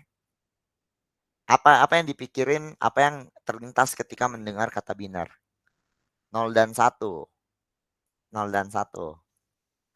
Nah, jadi biner itu kan dia cuma 0 dan 1 ya, true atau false, begitu. Maksudnya adalah kalau klasifikasi biner itu dia cuma mempunyai 2 kelas. Jadi misalnya untuk menebak apel atau semangka, nah itu kan sebenarnya klasifikasi biner ya, karena dia cuma 2 kelas saja nih. Jadi apakah dia semangka atau bukan semangka. Sebenarnya cuma seperti itu saja yang dilakukan oleh klasifikasi biner. Nah, ada juga klasifikasi banyak kelas. Klasifikasi banyak kelas itu ya kalau yang ingin ditebak itu kelasnya lebih dari 2. Yaitu misalnya kayak kita punya 3 kelas, 4 kelas, dan banyak kelas lainnya itu disebut klasifikasi multi-kelas. Terus di sini kita akan coba untuk klasifikasi multi-kelas ya, tapi secara simpel saja, apa sih kasus kita? Jadi di sini misalnya kasus kita adalah seorang biologis ya kawan-kawan, misalnya kayak kita seorang ilmuwan biologi. Terus kan kalau orang-orang ilmuwan biologi itu misalnya orang-orang yang pecinta botani, dia kan harus bisa membedakan apakah sebuah bunga itu tipenya itu tipe A, tipe B, atau tipe C, kayak gitu. Nah, ini kan sesuatu yang harus dipahami oleh orang-orang biologis ya, atau orang-orang ahli botani. Nah, bagaimana kalau misalnya kayak kita ingin membuat otomasi terhadap hal tersebut? Jadi kayak kita ingin membuat mesin supaya bisa mengenali tipe bunga tertentu berdasarkan apa? Berdasarkan karakteristik dari bunganya. Karakteristik bunga itu seperti apa? Jadi kan bunga itu ada istilahnya petal ya. Petal itu kayak bunga kecilnya. Terus juga ada sepal. Sepal itu kayak bunga atau daun-daunnya yang lebih lebar. Jadi kayak misalnya kayak kita mengetahui lebar sama panjang dari daun-daunnya ini, kira-kira dia masuk di jenis bunga apa ya? Apakah setosa mungkin, atau versicolor, atau virginica. Nah, jadi kasus kita adalah kita ingin menebak bunga bertipe iris ya, namanya iris. Kayak gitu. Nah, jadi ini yang kita ingin tebak ya, apakah dia termasuk virginica mungkin, atau versicolor, atau setosa. Berdasarkan apa? Berdasarkan panjang dan juga lebar daunnya. Nah, di sini Mas dan Mbak, di sini ada kita akan kenalan dengan sebuah algoritma ya. Namanya adalah decision tree. Nah, jadi decision tree itu biasa disebut sebagai pohon keputusan. Nah, decision tree ini dia bisa digunakan untuk masalah klasifikasi ataupun regresi sebenarnya. Di mana decision tree ini, inti dari decision tree ini adalah dia bisa membedakannya, atau dia akan membuat sebuah pohon keputusan berdasarkan target variabel kita. Untuk apa? Untuk menebak kategorinya. Contoh nih, nah contoh misalnya kayak kita punya kasus ya, apakah kita ingin main golf atau enggak? Berdasarkan karakteristiknya, dalam artian cuacanya, temperaturnya, humidity-nya, dan juga apakah berangin atau enggak. Nah, di sini dia akan membuat sebuah pohon keputusan. Jadi misalnya kayak di sini dilihat dulu nih outlook-nya atau cuacanya apa. Kalau misalnya cuacanya hujan, maka dari itu, jadi misalnya di sini, oke, cuacanya ternyata kita lihat, oh hujan, maka dari itu kita nggak akan main golf. Kalau cuacanya mendung, kita akan main golf. Terus kalau misalnya cuacanya itu sunny, terang. Terus kita lihat lagi, oke kalau misalnya terang, kira-kira dia berangin atau enggak ya? Oh, ternyata berangin. Kalau misalnya dia berangin, oke, maka dari itu kita nggak main golf. Tapi kalau misalnya dia cuacanya cerah dan juga nggak berangin, dia cuacanya cerah dan juga nggak berangin, maka dari itu dia akan main golf. Jadi mungkin kalau teman-teman lainnya ingat, mungkin kayak pernah dipelajarin kalau yang informatika ini tuh kayak flow chart gitu. Jadi kayak dia nge-flow seperti itu ya. Nah, di sini ada pertanyaan bagus nih dari Nanda ya, kayak apakah decision tree bisa dibuat dengan if else beranak? Jadi sebenarnya dia tuh kayak if else gitu ya kalau dilihat ya, apakah hujan atau tidak. Nah, tapi bedanya adalah kalau if else kita kan yang buat sendiri fungsinya ya, if ini else itu. Tapi kalau misalnya decision tree ini yang kita masukkan itu cuman datanya saja nih. Kita cuman masukin datanya. Tapi if else-nya itu dibuatin sama decision tree-nya. Jadi kayak dia yang cari aturannya. Itu perbedaan antara decision tree dibanding kalau kita buat program secara eksplisit. Kayak gitu. Jadi kan dibanding kayak kita, misalnya kita punya 100.000 data, terus kayak kita tulis satu-satu if else-nya agak susah ya. Maka dari itu bagaimana dari 100.000 data ini, kita mau tahu aturannya, if else-nya itu kayak gimana. Nah, kita masukin saja datanya nanti di si decision tree-nya yang buat if else-nya. Kayak gitu. Nah, itu untuk decision tree. Nah, setidaknya ini decision tree ya salah satu model yang bisa digunakan dan juga banyak nih model-model lain yang Mas dan Mbak bisa gunakan. Tapi gimana sih cara implementasinya? Nah, implementasinya adalah bahwa misalnya kayak kita coba load dulu ya data iris kita. Di sini saya coba upload dulu. Nah, kalau misalnya Mas dan Mbak mau download datanya bisa di download di tautan yang ini ya.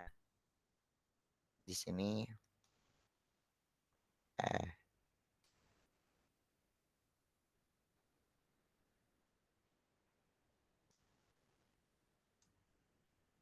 Seperti itu. Di tautan ini.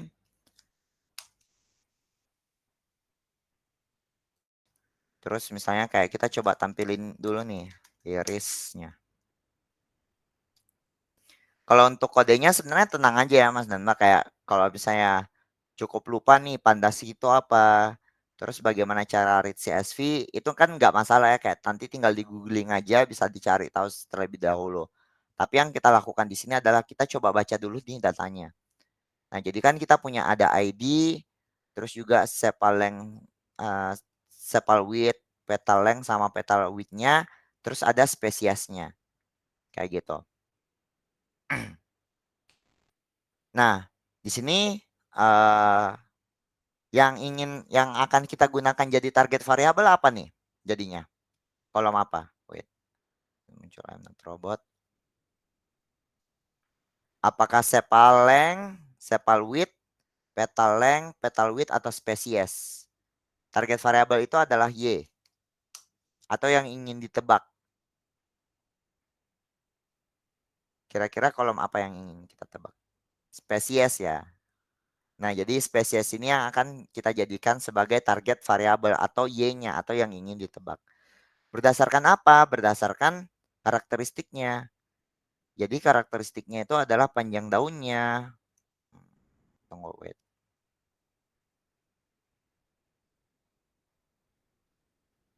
Panjang daun sama lebar daunnya. Nah, ID ini kan nggak perlu ya, karena dia cuma ID saja, jadi nanti kita bisa buang. Nah, jadi nanti kita, kalau misalnya hal-hal kolom-kolom yang nggak penting, kita buang aja. Misalnya di sini, kita drop. Setelah itu, kita coba deh, baru deh kita tentuin apa aja kolom-kolom yang menjadi X dan juga Y-nya.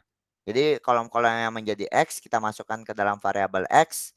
Terus kolom-kolom yang menjadi Y kita masukkan ke dalam variabel Y. Dalam hal ini adalah spesies. Nah, setelah itu kita coba untuk melakukan trend test splitting ya. Nah, jadi trend test splitting itu istilahnya kita mempunyai data kita punya data, tapi kita bagi dua nih. Jadi nanti dia ada yang digunakan sebagai data train dan juga ada sebagai data test. Nah, jadi data train ini yang digunakan si modelnya untuk belajar, sementara data test itu yang digunakan modelnya untuk melakukan ujian. Kayak gitu. Supaya apa? Supaya dia tahu nih, apakah memang si modelnya itu pintar atau enggak. Jadi sama aja seperti tryout ya. Kan kita belajar untuk tryout pasti ada latihan-latihan soal kan. Tapi untuk menguji kemampuan kita yang sebenarnya adalah kita akan diberikan soal tryout yang dimana soal-soal tryout itu adalah soal-soal yang belum pernah kita lihat pada saat di soal latihan. Jadi kalau kita bisa jawab soal-soal tersebut, tandanya kita pintar. Kayak gitu. Nah, itulah kegunaan dari X-train dan juga data train dan juga data test. Ini bisa nanti langsung dijalanin aja. Di sini juga udah ada penjelasannya ya. Nah, terus kawan-kawan, sebenarnya yang harus diperhatikan itu cuma di sininya aja nih. Jadi nanti tahapan apapun, tahapan dari atas sampai bawah ini itu nanti bakal sama semua. Kita cuma tentuin aja X sama Y. Terus kita bagi data train dan data test. Tapi pada saat pembuatan model, nanti kita tinggal panggil saja dari sklearn ya atau scikit-learn. Terus kita panggil deh modelnya, import decision tree. Nah, decision tree-nya nih kita masukkan ke dalam objek. Kita buat dulu objek kosongannya nih di sini. Jadi maksudnya kita buat objek kosongan dia yang masih belum belajar apa-apa. Jadi si tree model ini dia memang belum belajarin apa-apa. Nah, bagaimana caranya supaya dia bisa belajar? Supaya dia bisa belajar, kita panggil yang namanya .fit. Jadi kayak kita panggil metode namanya .fit.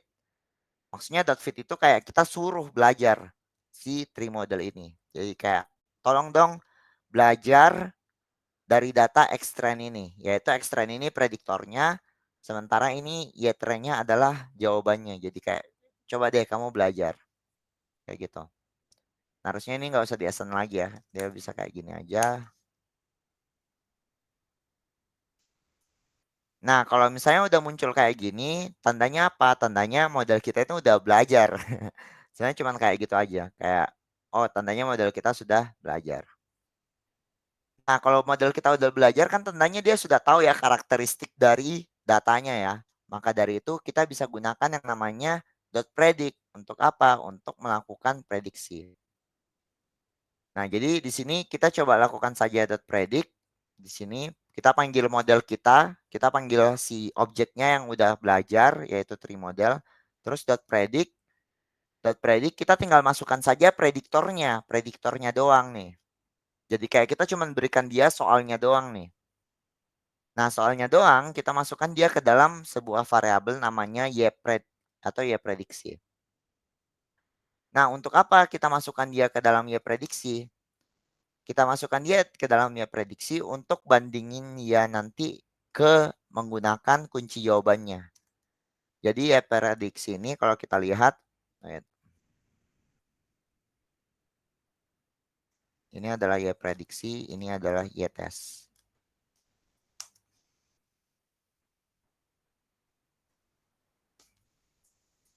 Nah, kalau misalnya kita lihat di sini hasil prediksinya, data pertama yang dia prediksi itu dia prediksinya sebagai iris virginica. Sementara di kunci jawabannya yang sebenarnya yaitu ytest, data pertama itu adalah iris versi color. Kira-kira modelnya salah atau benar nih?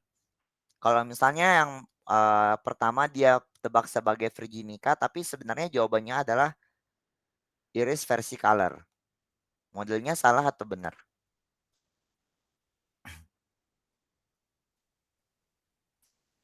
Modelnya salah untuk data pertama. Kalau untuk data kedua, modelnya tebak sebagai iris virginica. Kira-kira benar atau salah? Untuk data kedua. Nah, data yang kedua benar ya, iris virginica, iris virginica. Begitupun juga data ketiga, iris virginica, di sini iris virginica. Yang ini iris versicolor, yang keempat juga iris versicolor. Nah, kan kalau klasifikasi enak ya, jadi kayak kita kalau misalnya modelnya salah, misalnya kunci jawabannya berbeda dengan jawaban aslinya, nah itulah kita bisa mau lihat performanya secara keseluruhan. Karena kan nggak mungkin ya kita tahu, kita hitung satu-satu misalnya seberapa banyak yang benar, seberapa banyak yang salah, itu kan sangat capek ya. Maka dari itu kita hitung saja dia menggunakan akurasi. Nah, jadi akurasi ini dia nanti bandingin nih, seberapa banyak sih modelnya itu benar dan juga seberapa banyak modelnya salah. Jadi akurasi itu cuma sebatas, kalau rumus akurasi itu berapa banyak yang benar dibagi dengan total data kita. Nah, jadi kalau misalnya akurasi kita adalah 0,93, maksudnya akurasi model kita atau ketepatan model kita itu adalah 93%. Maksudnya gimana? Kalau misalnya kita punya misalnya 100 data. Misalnya kita mempunyai 100 data, kira-kira model memprediksi secara benar berapa banyak. Kalau misalnya kita punya 100 data, terus kita minta si modelnya ini memprediksi si 100 data ini, kira-kira ada berapa banyak yang diprediksi benar oleh model kita. Kalau akurasinya adalah 93%. 93 ya. Benar ya Nizam? Nah, apakah model kita udah baik nih kalau misalnya dia 93% atau masih buruk mungkin?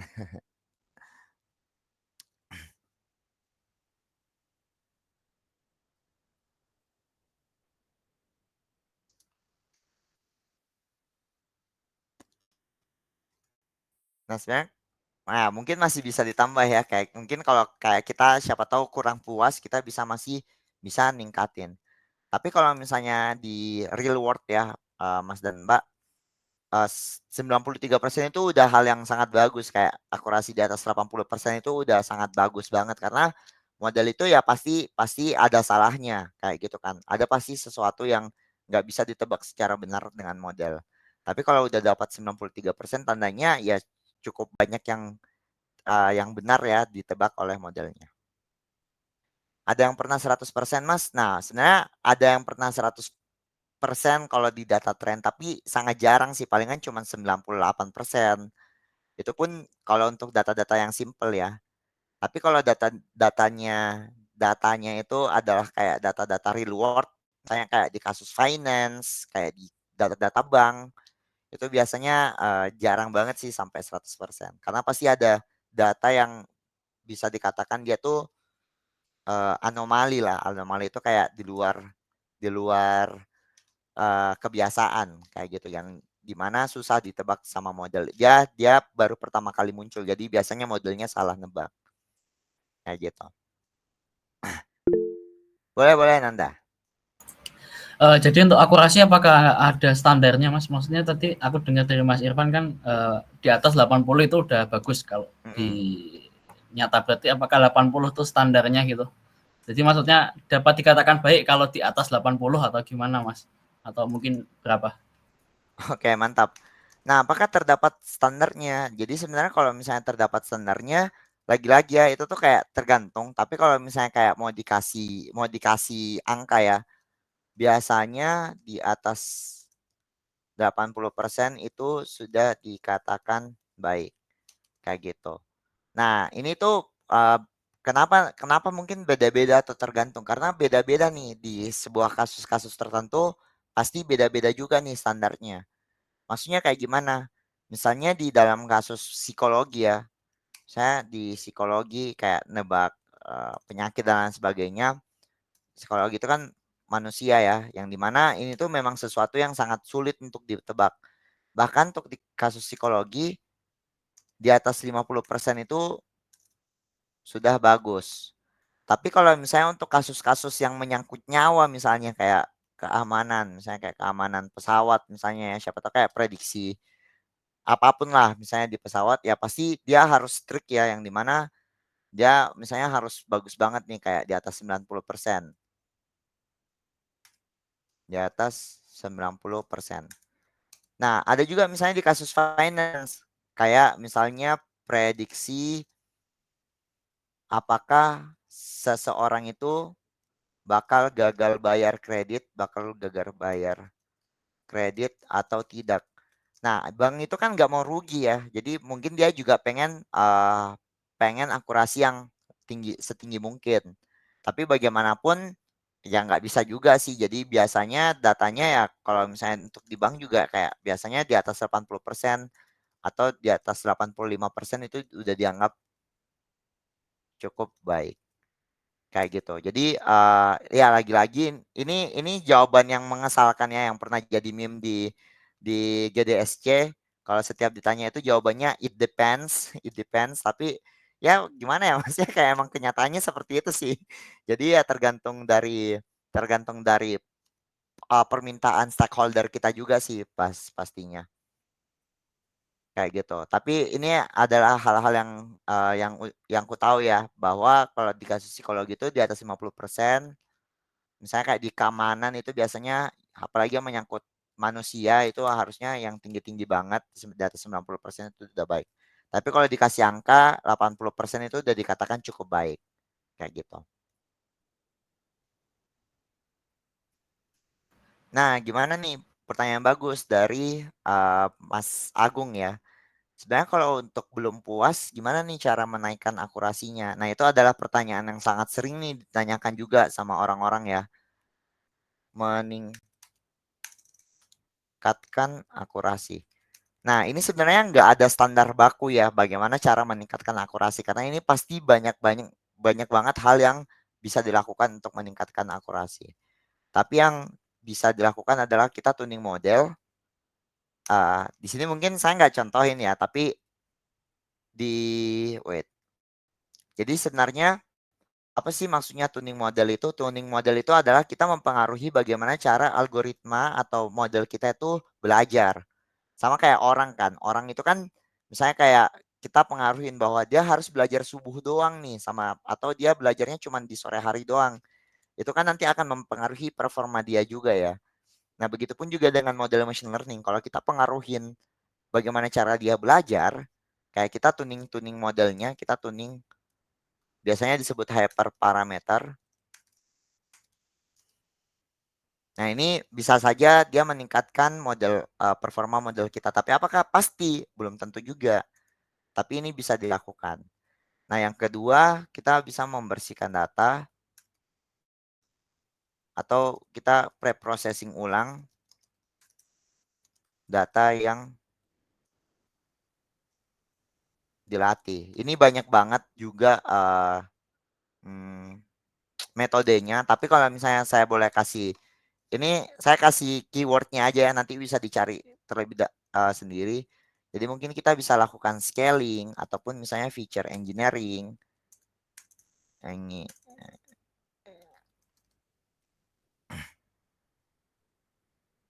atau encoding dan lain sebagainya. Ini adalah hal-hal yang setidaknya kita bersihin data kita supaya lebih bersih atau lebih dipahamin dengan model.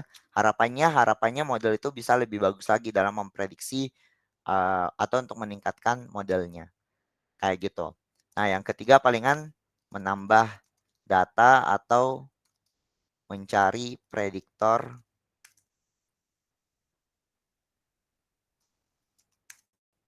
yang dirasa lebih baik. Seperti itu. Ya kurang lebih sebenarnya 3 hal ini, tapi 3 hal ini sebenarnya sangat banyak.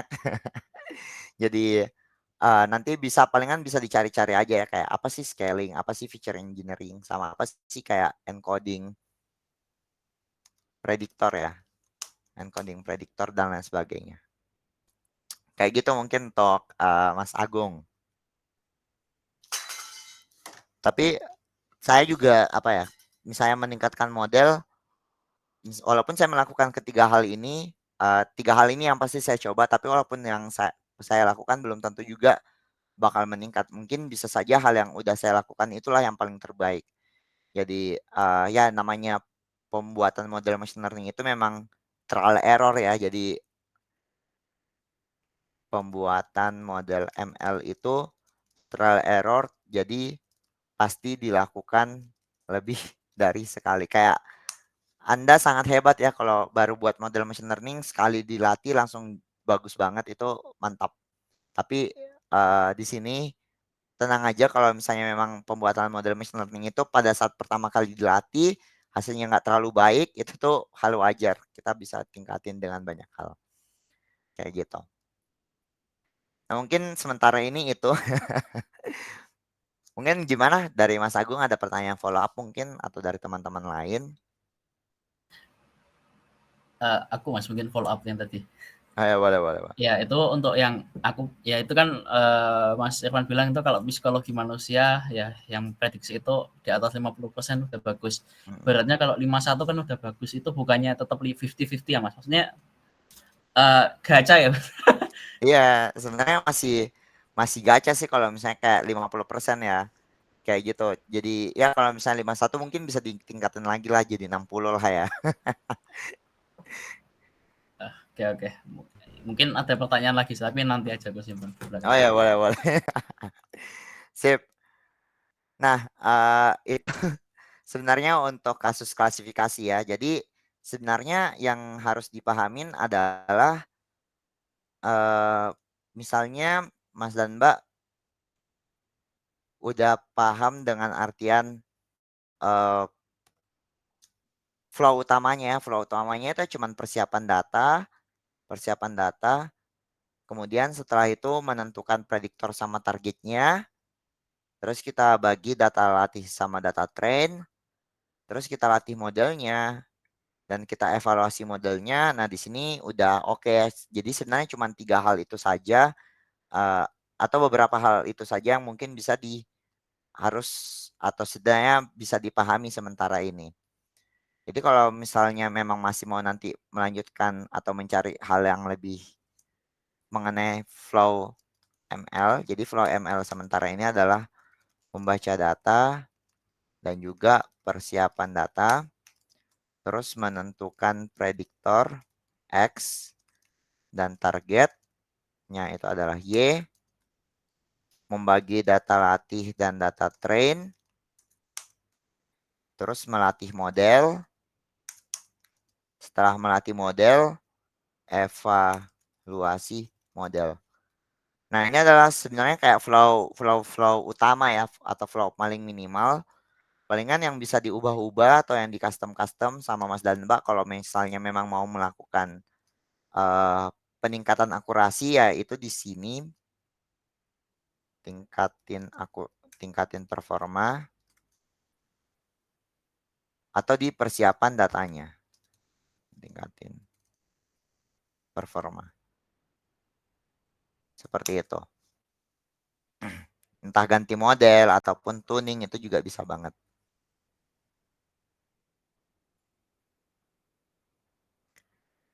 Nah, di sini ya itu ya kalau misalnya untuk di decision tree nanti teman-teman bisa baca lebih lanjut lagi dari Google Colab-nya. Nah, mungkin di sini saya mau jawab dulu dari Mas Lukmanul Hakim. Mungkin bisa pakai metode SPK dong Mas kalau di machine learning kayak gini. Jadi sebenarnya kalau metode SPK ya biasanya yang dipelajarin di SPK itu kayak mirip-mirip juga ya machine learning, walaupun yang di SPK itu biasanya dia lebih ke AI atau artificial intelligence atau yang lebih sederhananya nih dari metode machine learning kayak gitu. Tapi tergantung metode SPK juga ya, apakah memang tergantung machine learning atau enggak. Kayak Mas Lukmanul Hakim. Nah, di sini ada juga yang mengenai regresi ya. Tapi saya coba contohin aja kalau untuk regresi. Mungkin bukan contohin ya, tapi lebih ke liatin aja kodenya.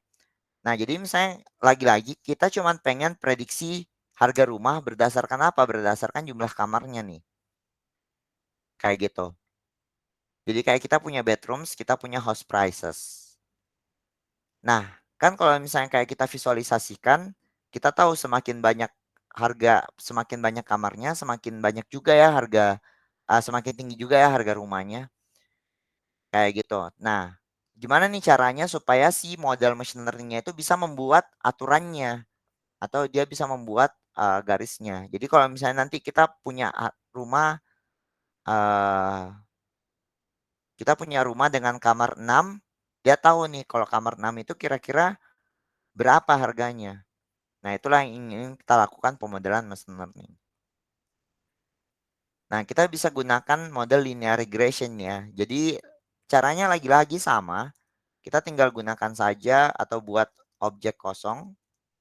Terus setelah kita buat objek kosong, kita lakukan training menggunakan .fit. Kayak gini. Jadi nanti kita tinggal panggil saja .fit-nya, terus kita masukkan data kita, di mana si .fit ini diisi sama prediktor, prediktor dan juga target.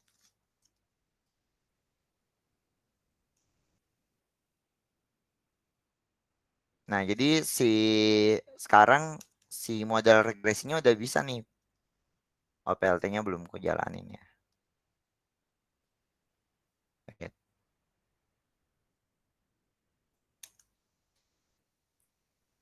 Nah, jadi sekarang si model machine learning-nya dia kayak udah bisa buat garisnya atau buat aturannya.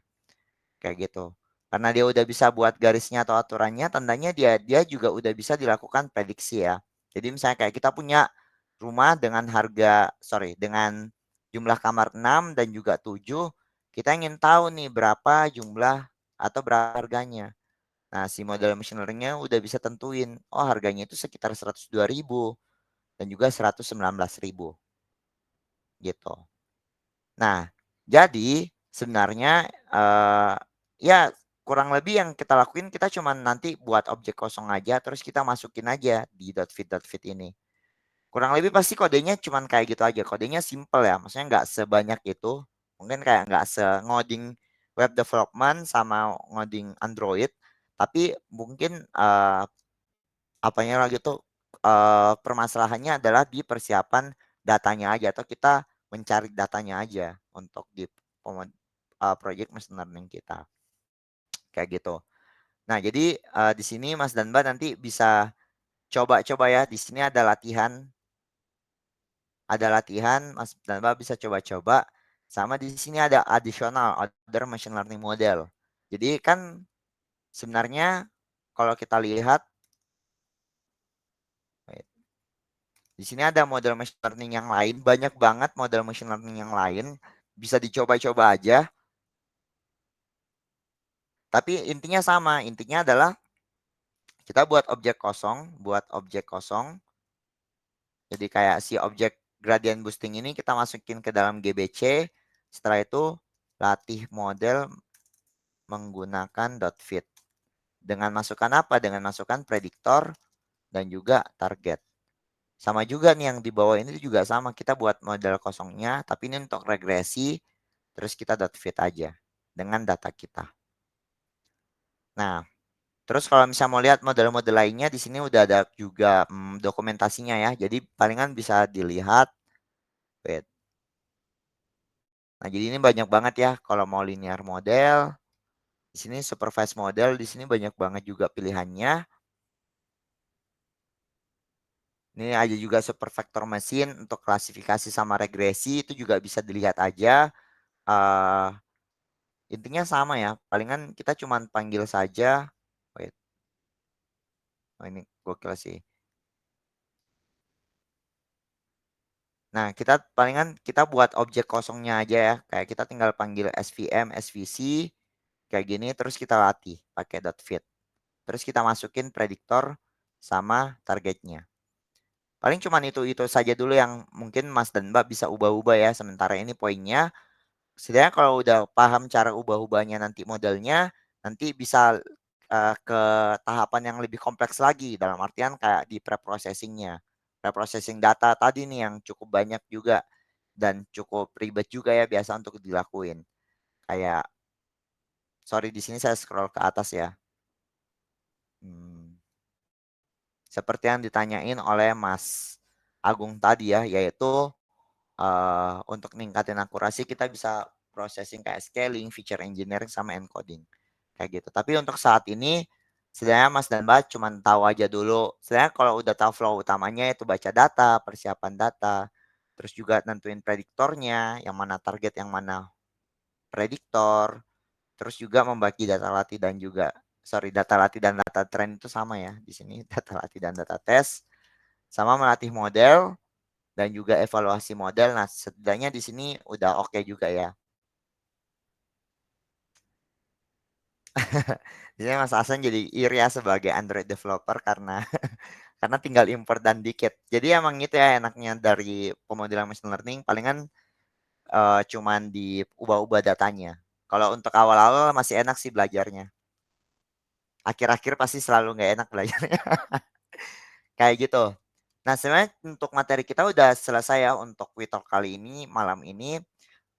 Palingan lagi-lagi saya cuman kirimin ininya aja, Google Colab sama slide-nya, supaya apa? Supaya bisa dibaca-baca sama sebenarnya jadi awalan juga ya bagi Mas dan Mbak yang mau belajar machine learning. Bisa dicoba-coba aja. Kayak gitu. Nah, mungkin sampai sini dulu ada yang silahkan kalau ada yang mau ditanyain boleh banget ditanyain atau aku kembaliin dulu nih ke Mas Agung. Atau gimana nih? Oke, di buat teman-teman yang masih agak bingung atau yang mau ditanyakan langsung aja guys di chat. Silahkan buat teman-teman.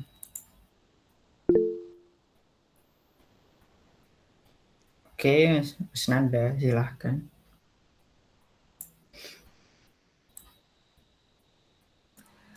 Oke, terima kasih atas kesempatannya. Oh ya, ini mau bertanya walaupun mungkin aku nggak tahu. Mungkin agak melenceng, aku soalnya baru kepikiran soal tadi pas ngomongin membahas model soal psikologi manusia. Oh ya, oke.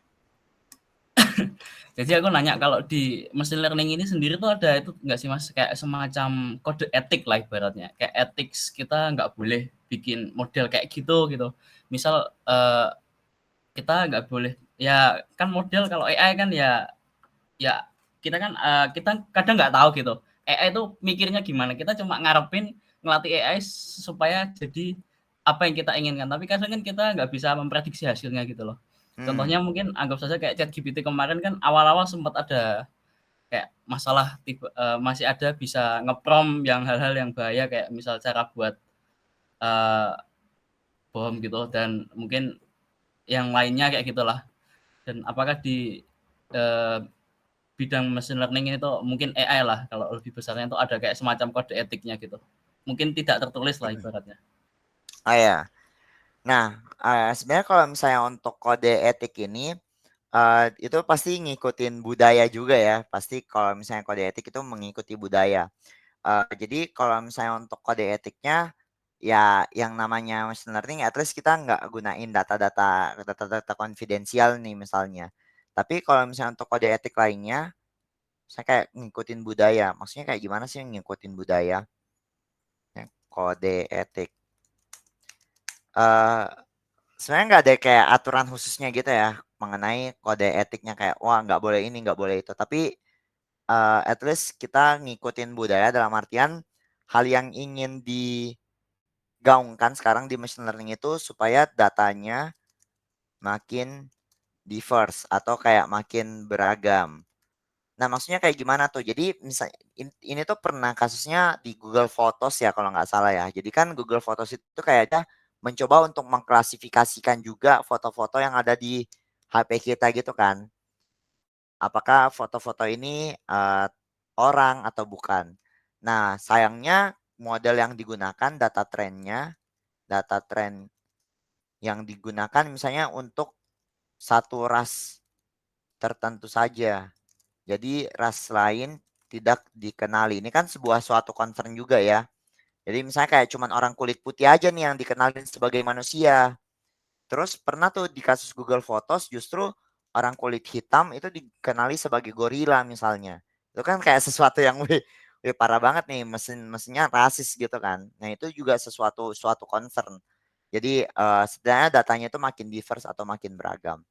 Nah, tapi apakah kita nggak bisa menggunakan data-data yang kotor misalnya dalam artian kayak saya lupa ya, tapi dosen UIN tuh pernah dia kayak kerjasama juga dengan dosen Amikom. Jadi misalnya klasifikasi gambar porno atau bukan, kayak gitu kan. Nah, misalnya klasifikasi gambar porno atau bukan, otomatis kan supaya model tahu apakah itu gambar porno atau tidak, ya gambarnya harus porno kan, kayak gitu kan. Nah, itu juga sesuatu yang maksudnya, eee, hasil modelnya ini pasti bagus, tapi pasti untuk tahapan untuk membuat hal tersebut itu, kayak ya namanya gambar porno, jadi kayak si pembuat modelnya harus nyimpan gambar porno dan tahu bahwa hal itu betulan porno, kayak gitu kan. Nah, jadi untuk hal-hal semacam ini, sebenarnya data yang digunakan oke, jadi kayak oke aja sih menggunakan data porno. Jadi kayak ya kita boleh-boleh aja gunakan data-data yang memang, harusnya kita nggak simpan, tapi memang kegunaannya tuh untuk hal yang bagus, kayak gitu. Jadi, sebenarnya kalau untuk kode etik lebih ke ini ya, ini kan sesuatu yang sangat berkembang ya. Jadi untuk sementara ini hal yang paling di-concern itu datanya itu diverse atau beragam. Supaya apa? Supaya kayak ya si model machine learning-nya itu semakin mengenali banyak hal. Paling cuman itu aja. Sama kalau misalnya untuk kasus-kasus kayak kasus-kasus klasifikasi gambar porno atau bukan, ya setidaknya dalam hal pembelajaran ini nggak menjadi contoh ya. Jadi kan kayak nanti di pembelajaran machine learning ya kali gitu kan, kayak contoh kasusnya adalah prediksi gambar porno atau bukan. Jadi kan pasti teman-teman sekalian harus mempunyai data data tren data pornonya kan. Jadi ya cuman itu aja sih sebenarnya. Kayak gitu Mas Nanda. Oke Mas, terima kasih. Ya oke, sama-sama. Jadi ya menarik ya kalau bahas etik dan juga non etik. Nah, ini mantap banget. Ya mungkin karena udah 21, 29 kali ya, jadi ya tadi ku kembaliin aja ke Mas Agung ya.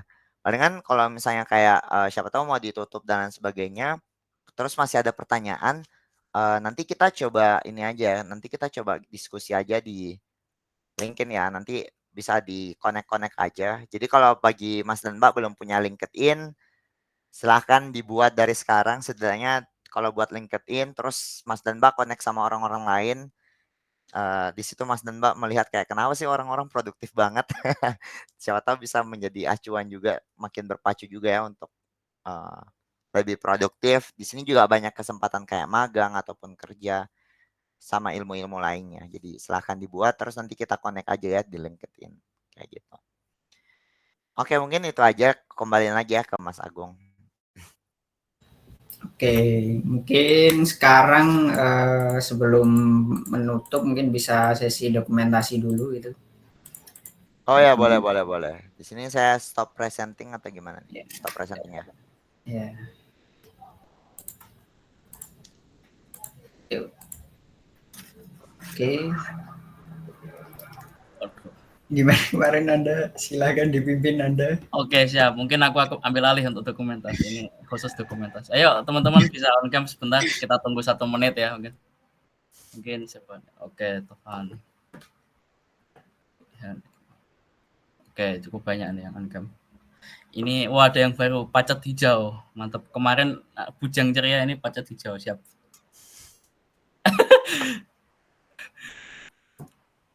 Oke, mungkin ada lagi. Ayo. Ahmad Najib mungkin. Oon, Ihan, atau Mas Teguh, Nurul Aska. Oke, siap. Oke, mungkin kita mulai aja. Oke, ada satu lagi Mas Teguh. Oke, cukup banyak nih. Last man Mantap. standing-nya 16. Lebih banyak dari Android kemarin. Oke, mungkin udah ya. Oke, pertama mungkin ya formal dulu lah biasa. Oke, ini ada Abdullah Azam juga. Oke, 1, 2, 3. Oke, mungkin selanjutnya gaya GDS kayak biasa gini ya teman-teman. Aku nggak bisa gaya soalnya aku sing screenshot. Oh ini ya. Kalau gini Ya, dilarang ya, capres nomor 2 ya? oh ya jangan Mas, jangan, tolong jangan. Panas nanti. Ayo, 1, 2, 3. Ayo satu lagi kita ambil barang di sekitar kalian. Bebas apa saja di meja atau apapun, mouse apa terserah. Ini ada apa? Ada tumbler jadi dari Mas Irfan, ada kipas angin, ada gelas, ada Milo, ada power bank, ada wah banyak sih. Ada mouse ya. 1, 2, 3. Oke dah, terima kasih teman-teman udah hadir. Oke, mantap. Oke, oke, gue tutup ya. Pertama terima kasih sebenarnya buat Mas Irfan gitu kan yang memberikan wawasannya, memberikan materi untuk sesi WeTalk malam hari ini. Terus yang kedua apresiasi juga buat tim GDSC yang mengadakan acara hari ini juga. Terus terima kasih saya ucapkan lagi buat teman-teman yang hadir yang meluangkan waktu di malam hari ini. Terima kasih. Sampai jumpa di acara selanjutnya. Terima kasih dan selamat malam. Oke, selamat malam semuanya. Makasih banyak ya. Izin pamit ya. Assalamualaikum warahmatullahi wabarakatuh. Sama Terima kasih Mas. ya, Terima Mas Nanda kasih. boleh minta tolong nanti kirim di WhatsApp foto-fotonya. Oke, Makasih banyak ya. siap. Oke, bye-bye.